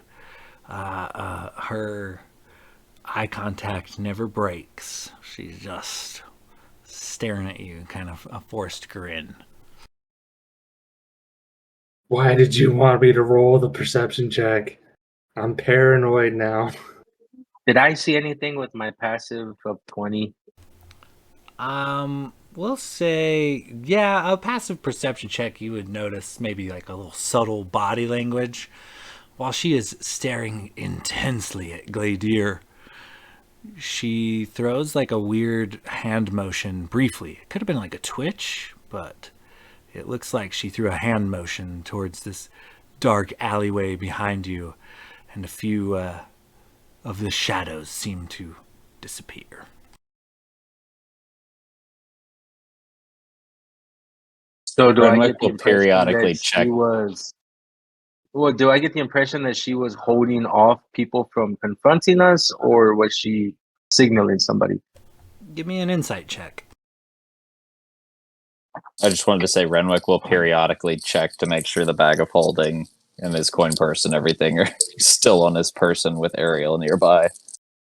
As you pat Shit. yourself down, you still have all your stuff. Insight +7, that's 13. +7 for a dirty 20. You get the distinct impression she's, warded off something. Likely the throngs of teenagers that she's been helping recently. I see, Ariel, that you got people who are looking after you now. It's good you hold them back. We don't want anybody to get hurt here. Well, try to turn over a new leaf. I may or may not have drank and gambled most of the money I made during our last forced indenturtum trip. And then found a few youngsters who are struggling in the acting game. May have talked up a bit of exploits, some heroes I met here or there. A couple of bards really liked what they heard, took it and ran with their own version of some tales that I must have inspired them. She grins, You notice when she grins, she's got a fancy new gold tooth. And she continues on. So I might have organized a few quiet feet, stealthy hands into some semblance of, for now, we'll call it Professional Finders Guild, but we all really know what that is. With dark vision, and all that, if I look down the alley, do I see anybody? How many, or do I see them, and how many are there? I'd say with a passive perception, you definitely notice. I mean, shadows are darting about here and there, but you do see a handful of teenagers hanging around this alley, kind of keeping eyes on the situation. Logus will use the produce flame cantrip and just toss the flame like at the beginning of the alley, just to like spook them a little bit, let them know I see them.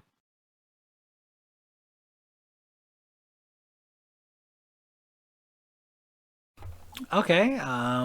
With that, they shriek. They don't. They shrink back into the shadows, trying to get to the point of the border of your vision. But you could still detect them. But they are well aware that you're watching them as they watch you.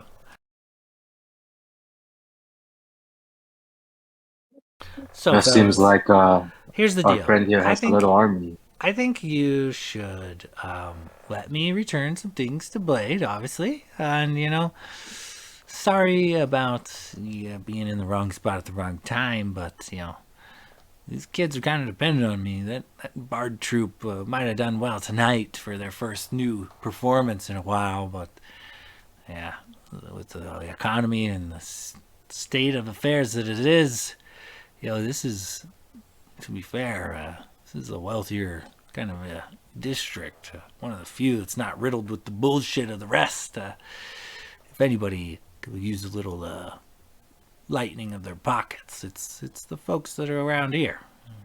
All these kids, they gotta eat. Some of them, they're stuck. They ain't got nothing. A couple of grays for parents wandering around on the outsides of this city. Somebody's gotta look out for them.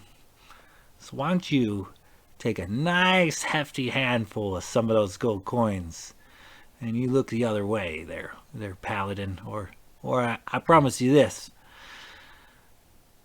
if we can't come to an agreement, I know a handful of urchins that just might make your life miserable. She kind of smiles at Gladier, but only on account of the legends that I told of No Eyes the Dragon on our way here. She smiles. Golden tooth kind of shines in the moonlight. But as for the rest of you, what say you? You gonna let me squeeze out of here, or are you really gonna call the guards on me? I tell you I what, think you're kinda- go ahead. Sorry. I was just Vader kind of contemplates what she says for a moment, and he does notice that this whole place is on hard times.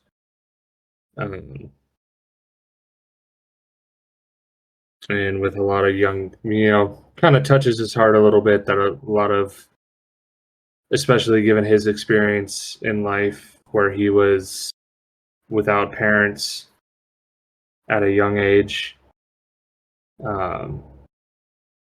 he acknowledges the fact that a lot of these kids are just wandering the streets by themselves because a lot of their parents are sick.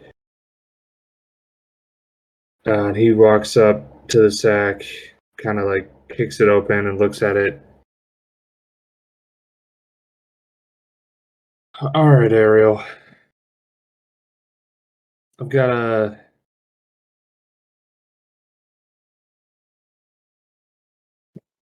deal for you that I think might soothe both of our consciences. Yeah, I do feel concerned for these children who are out here by themselves. They need money to survive, feed themselves, and whatnot. What if I let you take the gold, provide it to these teenagers so they can survive? Not for yourself, so you can gamble and drink yourself into a stupor. You use this gold to help these kids and yourself, obviously, like you need to survive too. But you use this gold to help these kids and yourself stay afloat. But we return the trinkets, the jewelry, and everything to the guards, their rightful owners, because some of these might hold sentimental value and all that. You never know. These earrings, and I guess he just like points to a random set of earrings or jewelry, whatever is in there. This could be the last item someone has of their parent that passed away. But gold coins, silver coins, those can be replaced with work. But sentimental value items, those can't be replaced. So you leave the trinkets, you take the gold, the silver, whatever money, place it to the kids and yourself so you can survive. And we go our separate ways. You don't get in trouble.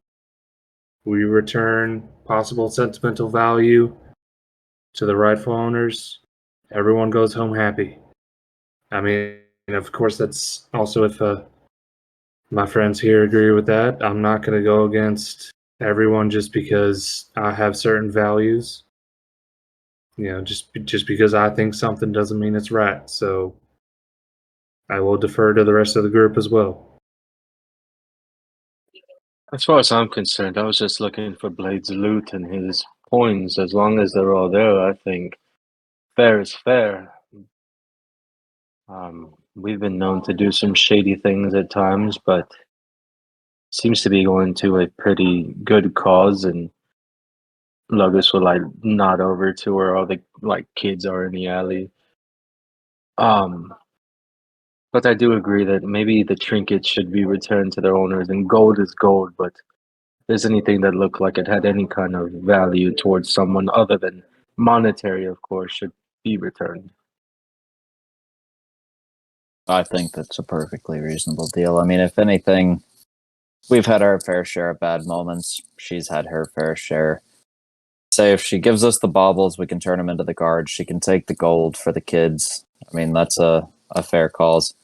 Now, Ariel, I will ask, since you're leading this band of misfits these days, maybe tip them off to leave us the fuck alone, because if one of those kids cross our paths on the wrong day, it might not end well for them. But I think that's a fair deal. We let you walk. You tell your kids to leave us alone. You take the gold.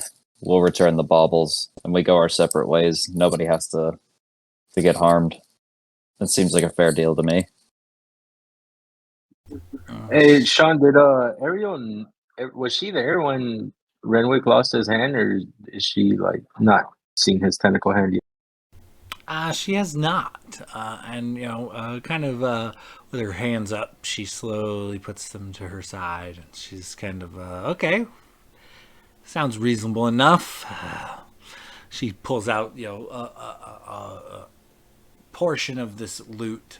She slowly starts stacking up, rings, jewelry, different, baubles and things, separates them from the coin and easily halves the value of the treasure, but it is still 1,500 gold pieces left in her satchel. She leaves the remaining pieces of jewelry and things behind, so for the moment, you guys can add that to your inventory. You have about 1,500 gold pieces worth of stolen jewelry. God damn, we keep Locris, Locris is going to reach into his bag and pull out his masterwork thieves tools and tell her, instead of pickpocketing people who are suffering enough already, and toss it to her, why don't you break it to the rich people's houses? Might get you a lot further. She's her jovial kind of smile. She kind of like her face kind of dies down when you say that. I'll tell you this from friends. Don't go by those rich people's houses. Something wrong there. It's dark. Every once in a while, you hear a scream. Nobody does anything. The guards they're different. The private guards, the nobles, they're not the same. They're not the city guards. They're not interested in detaining or justice. They'll murder you. You don't go there. It's not safe. But thank you. Oh, damn. I like creepy things. Now I'm tempted. Well, I'll pass the word along to the handful of urchins that I have organized not to target you in any way, shape, or form. I appreciate the business, and it just mums the word on how you found all that jewelry to the guards, at least. We ran into somebody, they dropped it, and they ran off. Perfect. Now, And he was probably a tiefling, too. now And, make it true and run off. So with that, I'll take my leave, and she bows to you all. But after a few steps, she turns and runs back and gives Boyd a big ol' hug. Nice to see you. Sorry your friends still suck. That's a bummer. And she kind of smiles and then slowly begins walking down to this shadowy alley where a handful of her teenage associates are awaiting her. Blake. Before she leaves, well, after Blade, as she's walking away, I just want to say, sorry for trying to charm you again. It wasn't creepy. I was just trying out Blade. Hope you understand. She doesn't I mean, even look Glader back. just She calls just her out. throws a middle finger over her shoulder as she continues to walk. Logus will turn And back to Glader, like Renwick and Gladier and be like, I think she's warming up to me. I think she understands. I think you need to know when to shut your mouth, buddy. I hate to say it, but not your best moment. Although, at least this time you didn't kidnap her. So, baby steps, right? Once she's out of view, and I'd be able to see into the shadows just fine like it's daylight, I'm going to pull out the wand of detect magic and cast it over everything they stole. As you kind of go over this little magic wand of yours, you do find a single piece of jewelry happens to have a bit of arcane energy wafting off of it. A ring. Can I give it a quick look to see if I can determine anything about it? Yeah, go ahead and give me an Arcana check.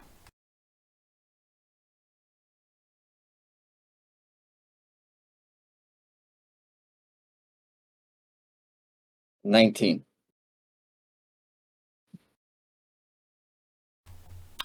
With that, it is a ring of spell storing. You can cast any up to like a third level spell into this ring and store it for later. But aside from that, that's all it is. Just a ring of spell storing.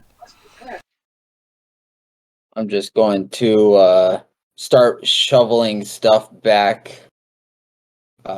Hey, Glader, look behind you. And try and pocket the ring. can I roll an insight check or a perception check or Yeah, something? insight versus sleight of hand, I guess. Well, deception to see if I could get him to turn. Okay, yeah, deception versus insight. What'd you roll? 19. I fucking whip my head around, like pull out my sword, and I'm just like, what's behind us? Those kids. I rolled a Yeah, he whips around and Locris, you're able to palm that, keep it for yourself. Apparently, I'm a gullible motherfucker.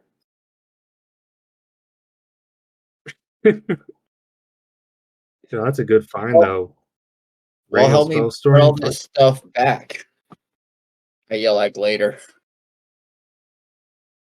Oh, sorry, I was just, you said look behind me. I just thought someone was sneaking up on us. Yeah, sure. And he just like picks up, like, folds up the sack and throws it over his shoulder and just starts to look around for a guard. Completely unaware of Locris snagging a sweet ring of spell storing. That's such a good item. Yeah, Locris is really racking it up tonight between the 200 platinum he pocketed and the ring of spell storing. Before Gladiator takes the thing to a guard, and Logus is gonna say, "Are we sure that we want to give all those valuables to a guard? I mean, how often do you find a morally uh good guard that won't just pocket everything?" That's a fair point. Maybe we should take it to the council members tomorrow when we go try and get some information from them. I Well, we mean, just I leave it mean, at the there's all. theater and leave it at the theater and just say we found a bunch of trinkets and let them divvy it themselves.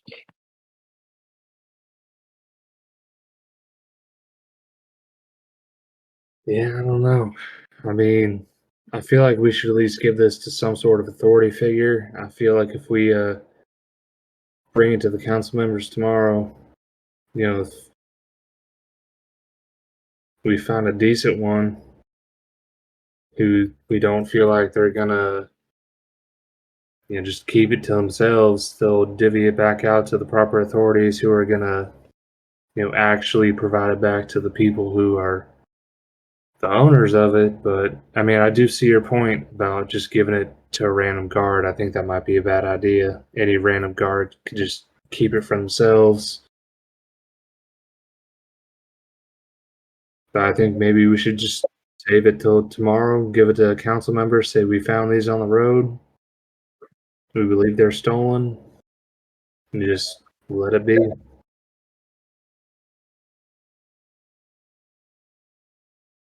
I mean, it's also like we did our part. Give it to a guard. He's supposed to be a good person, do the right thing. If he doesn't, I mean, that's not really our problem anymore.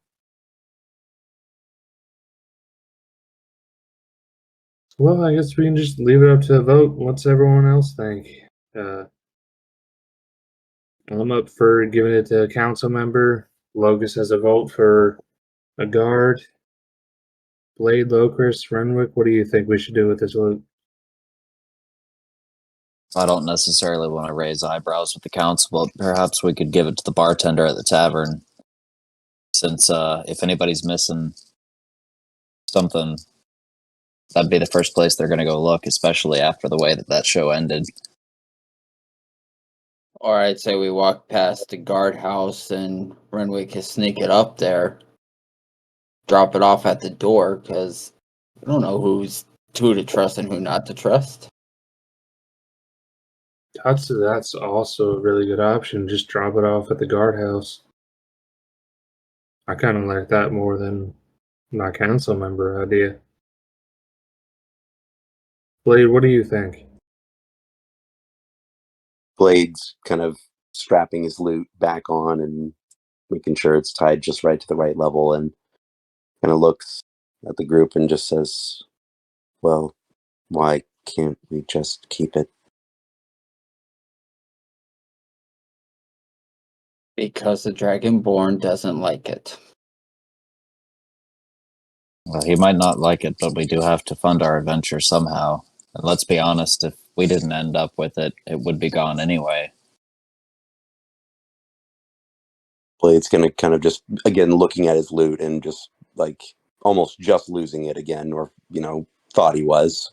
Not unsure if Ariel is gonna ever return it, but it's just kind of like, why, like kind of in the mindset now of why should we return it? Like, why are we the ones always being looted? After all, why shouldn't we keep it? Exactly. Logus is gonna be like, "Oh, Blade, you're welcome." By the way, just kidding. I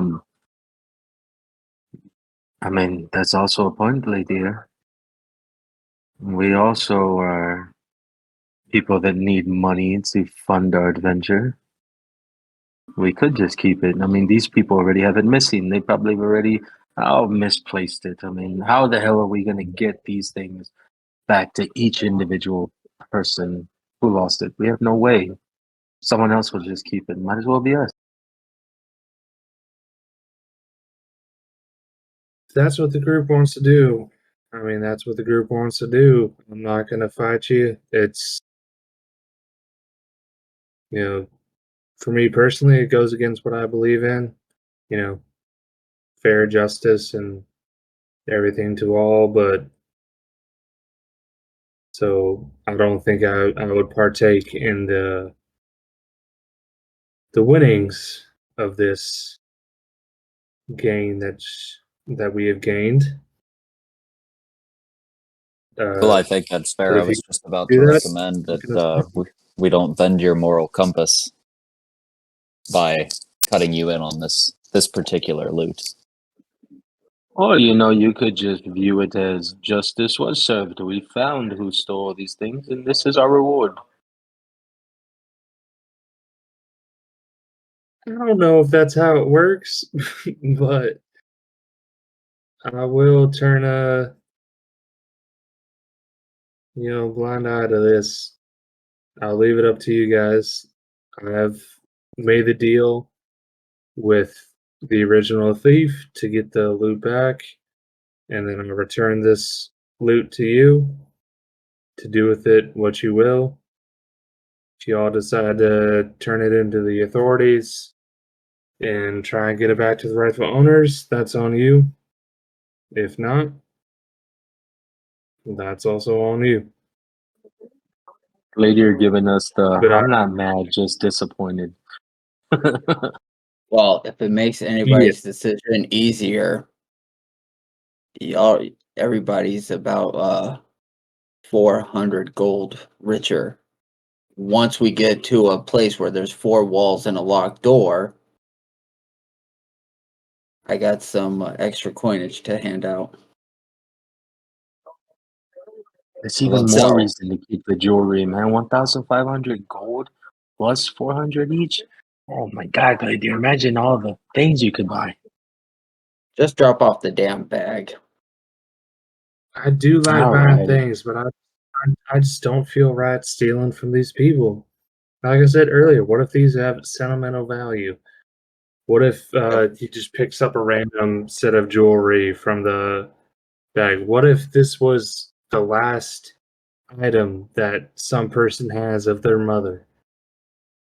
We're Like, going through a I don't know. lot where we have to be able to Me. trust each other 100%. When you Now, say, oh, sorry. he may not trust us 100%. And then when we need him there, oh well. I'd say drop this and we go investigate what's going on in some other neighborhoods. And I bet you we'll make back more than what this is worth. Logos When will say, "All Gladir, right, fine." Grab the bag and start walking off to the nearest guard's house to try to sneak it on the door. yeah, when Gladir said mother, I think Renwick's shoulders kind of sunk a little bit, and he kind of waves off the bag, like kind of lets it go. Can I write a note, like, or something on top saying, like, stolen goods from thieves, found and wanting to return to Yeah. rightful owners from the theater, something like that. Okay, yeah, you can take a bit of time to write, scribble something down on a piece of parchment. But as you kind of look around in this particular district, there are guards and things going to and fro, but there is no, at least in this district, like a guard house or a barracks or things. They come and go through the gates freely, like everybody else, but they're not like stationed or headquartered here. More just on patrols. Like they're guards around, but no building per se. You see that, low, Could we Chris? That just might be something to note when we disguise ourselves, that guards seem to be able to move freely through districts. can we just find a random guard then and just talk to him? Not give it to him right away, but just like be like, hey, we found some stuff. Are you someone that we can give it to, or should we go straight to a guardhouse? Or we can go with the original, what Renwick's planning, just give it to the bar keep, since it's like right by the theater.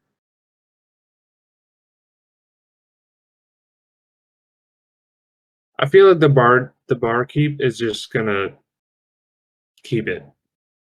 Feel like if we give it to a tavern owner, they're just gonna fucking keep it and be like, oh yeah, of course I'll give this to the local guard, and then he's 1,500 gold richer. I don't know. I feel like later. Fucking Gladiator. God damn it. The guard will do the same thing. Okay. Logus is gonna walk around and look insight check every Yeah. guard till he finds one that looks like he's morally good and like very by the rules composed type of guy, very rigid. So I mean, an insight would be like something over like a particular like interaction. You'd have to like go and speak with like the guards to be able to insight check them. So you want to like walk around the district like interviewing guards, or tell me how you go around doing Yeah, this. I'm gonna go and Renwick be just like, calls out and he's like, oh, for fuck's sake, if we don't just give it to somebody, I'm going to take it for my goddamn self. Why don't we just drop it off at the theater? After all, like, that's where the folks are going to go looking for their shit.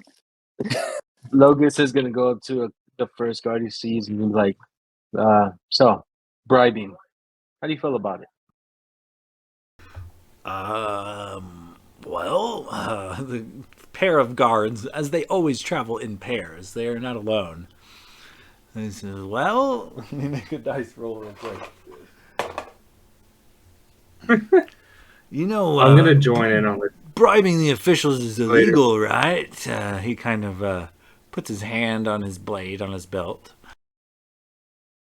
Glader's very much in on this inside check. He wants to make sure this stuff gets back to the right people. Oh, I agree. Bribing is very illegal. So you are against it, correct? I'm just want to make sure that y'all are get a feel that we're being properly protected. That's all. I'm not trying to bribe you. Just bribing's bad, or we're all in agreement, right? As guardians of the realm, we are all in agreement, and this is a very suspicious conversation, Elf. They kind of glare at you. Well, I rolled a 17 insight. yeah. Can I roll an insight too? Yeah, go ahead. That's a 11 plus 7 for 18 total. Do they seem to be genuinely like offended about the bribing, or? As far as the two of you could tell, yeah, not the best way to open up a conversation with a couple of guards. They're immediately on point, on guard. You know, they unsure. Are you trying to set them up? Are you really trying to bribe them? You're not sure if they're one way or the other, but for the time being, they seem to be cautiously watching and listening to you. All right, so Glader's gonna ask him. All right, so if we found some stolen goods and we gave it to you, is this gonna reach the right people so it gets returned to the proper owners? I just want to make sure that we just found this on the road. We are walking back to the inn to get a good night's rest, and we found this sack of goods. We just want to make sure it gets back to the rightful owners. Can you assure that these are going to get back to the right people? And then fucking insight check out the ass. Okay, give me an insight check as you give him this spiel, and he says, "Well, we'd first be taking it down to the barracks and filling out some paperwork. It'll probably sit in lockup until whomever comes forward to claim their stolen property. But yes, we could do this for you." All right, not as good, but still decent. It's a 15 insight. Oh, Logos rolled an 18 insight. 18 insight. As far as you guys could tell, they are being honest. Okay. Yeah, so I think Glader just hands over the sack. Like, all right, well, we're pretty sure these are from the theater earlier. We were there and we saw some shady stuff going down, and then the grain walked in and everyone panicked and ran out of the theater, but we're pretty sure this stuff came from there.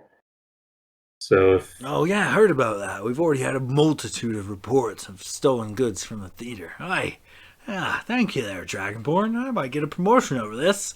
They beam kind of happily and are all too eager to return the stolen goods to the guard barracks.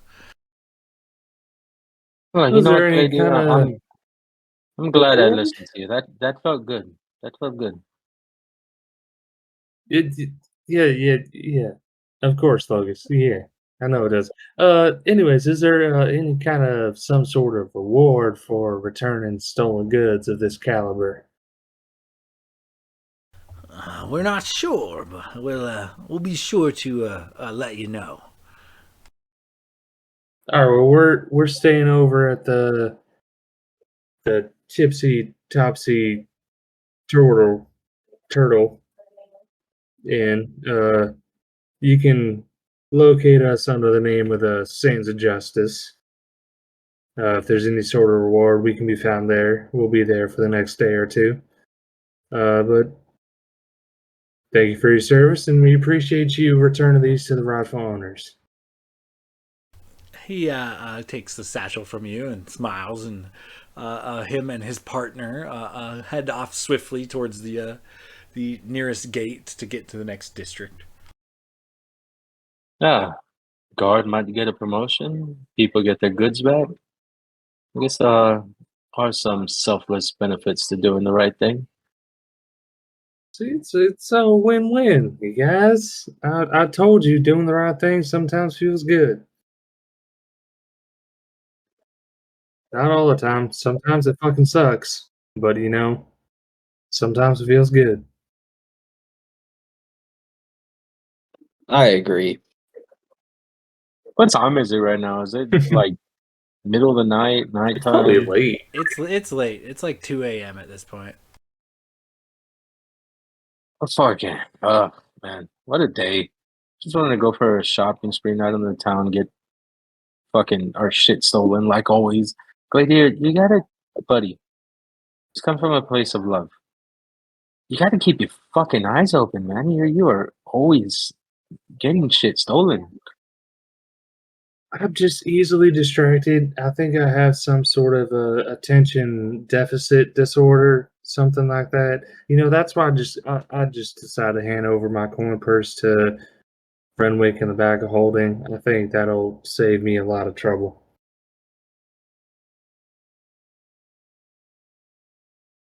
Alright, I don't even know what to say. You gotta. I guess I gotta keep an eye on it for you. I gotta keep an eye on you for you. Next thing you know, they'll take that big ass sword of you because you can't see nothing. But I let's go will get some sleep literally anyways. destroy anyone takes my Kopesh. They're fucking done. No holds bar. There's no mercy.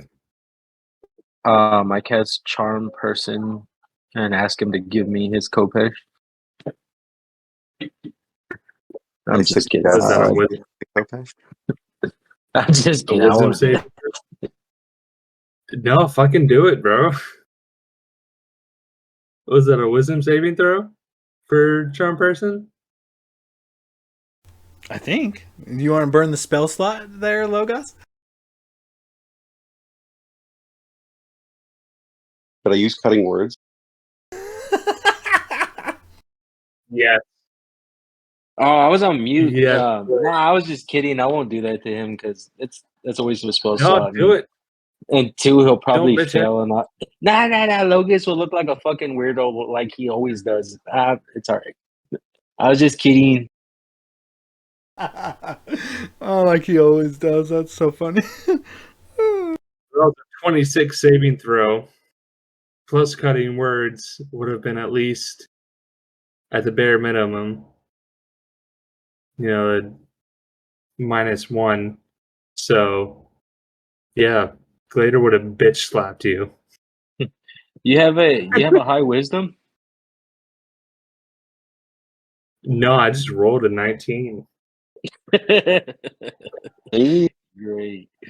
Nah, I was just kidding. Yeah, and I have a +4 to wisdom for saving throws and a +3 because of my aura. So I have a natural +7 to my wisdom saving throws. Logus is gonna be jotting down those. Good to know. All right, and as the party kind of comes together once again in the Topsy Turtle, is there anything in particular you guys need to do before going to bed? I think I'm good at maybe probably do a little wind down in the bath again and just kind of like let the stress of the night kind of roll off of him and before Logus retires to his room. I assume Gladiator handed out keys when he got the rooms or whoever got the rooms. We can go over Yeah. it next week, but when we get back to the room, I'd give the 40 platinum to everybody and the letter to Renwick. But we could pick that up. That's where we could start. Yeah. Okay, yeah, that's a good stopping point as you kind of give out the divvy up the coins and hand a letter titled to or directed towards the captain of the Dawn Treader, rather.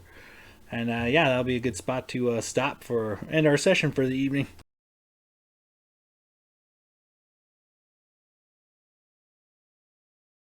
Oh man, that was fucking shit.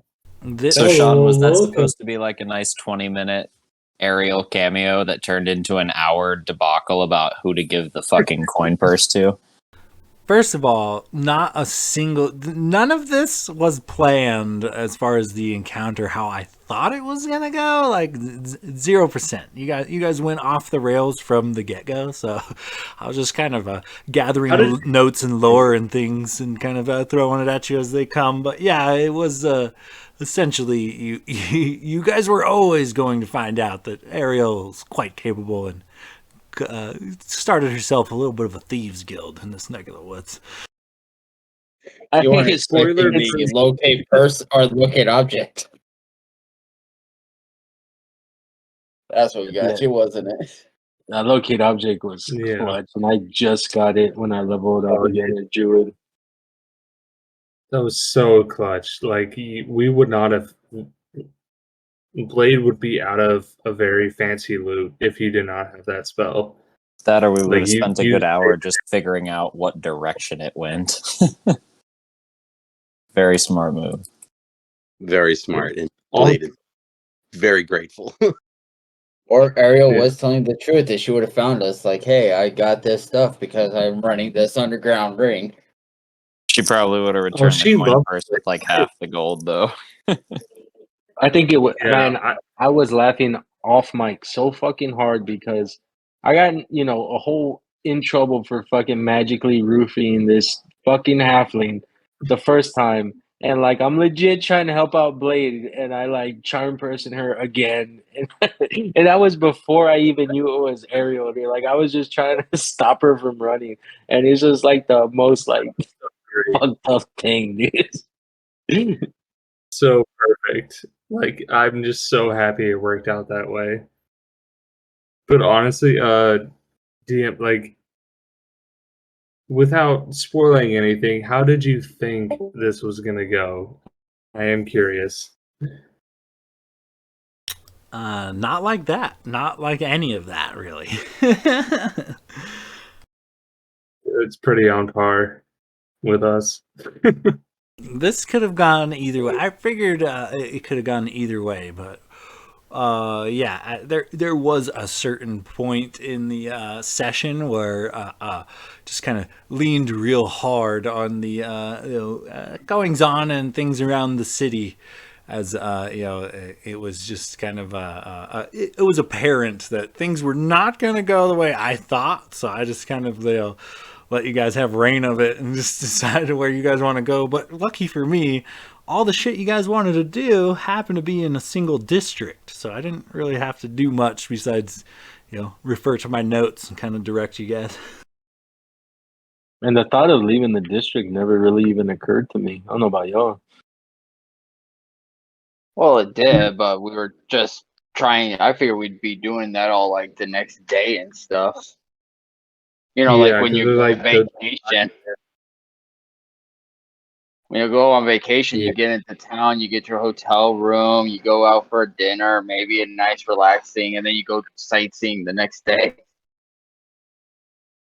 Yeah, I figured we were gonna do check out because the blacksmith and stuff is in the northwestern region, so I figured we were gonna do that like the next session or like the next day in session.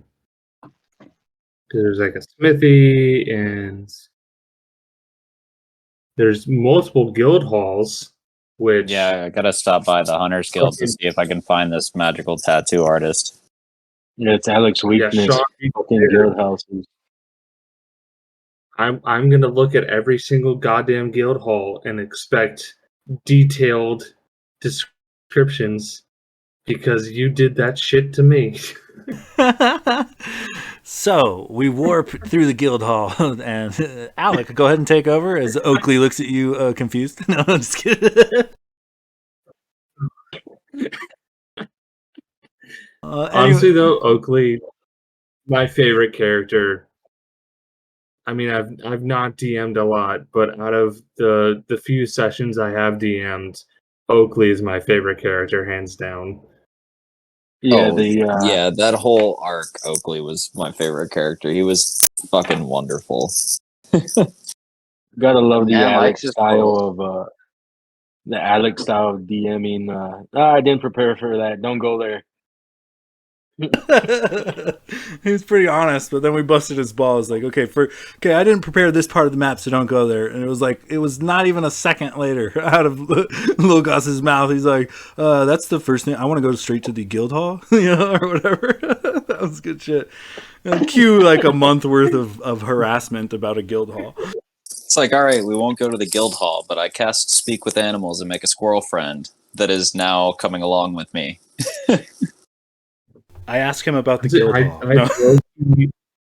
I low-key loved doing the squirrel friend. Like, it was honestly kind of fun. Just be like, did the little, like, chittering and chattering. Like, yeah, I don't know. Nuts. Oh, yeah, who's that guy?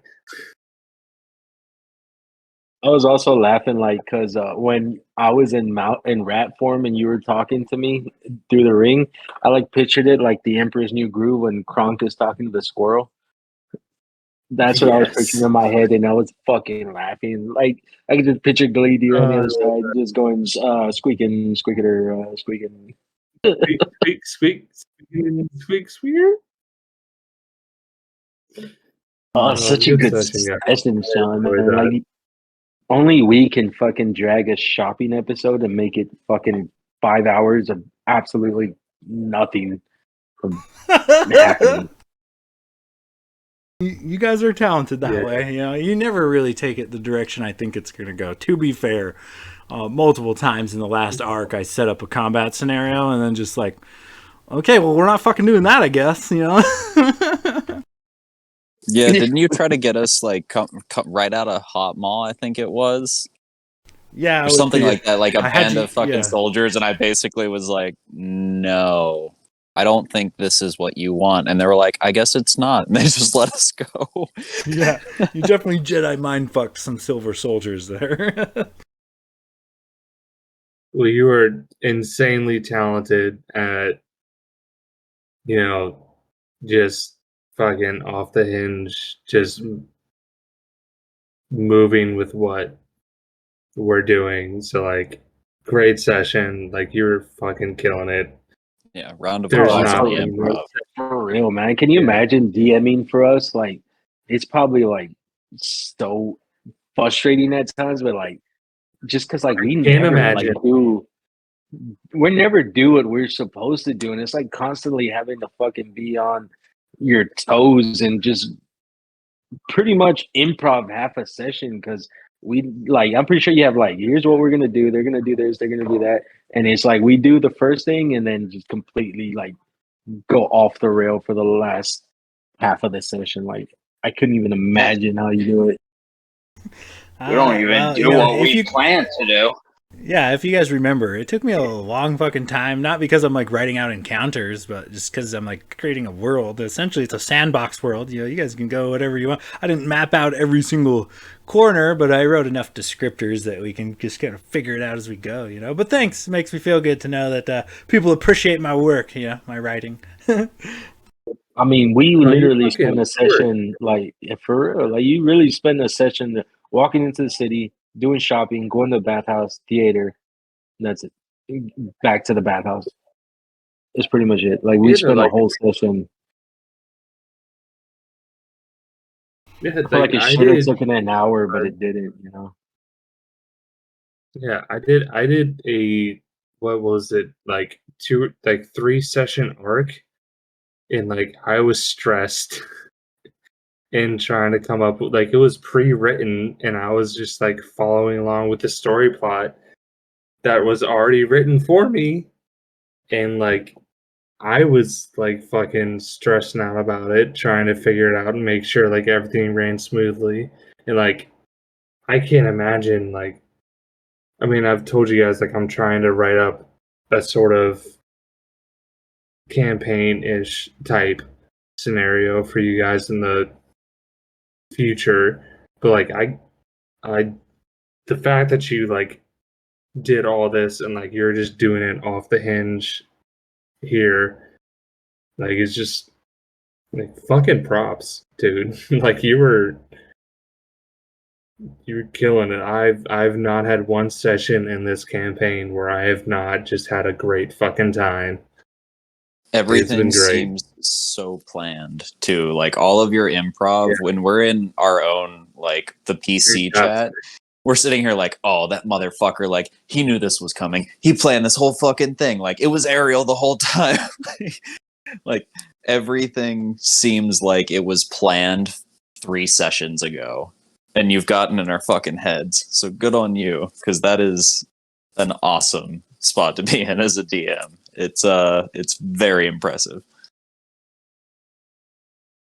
Well, hells yeah. Thanks, fellas. I appreciate that. Yeah, and that being said, I do kind of got to run. So keep in touch on the socials, fellas, and we'll do this again next week, yeah? No, Sean, Yeah. I want you to stay here while we compliment you into oblivion.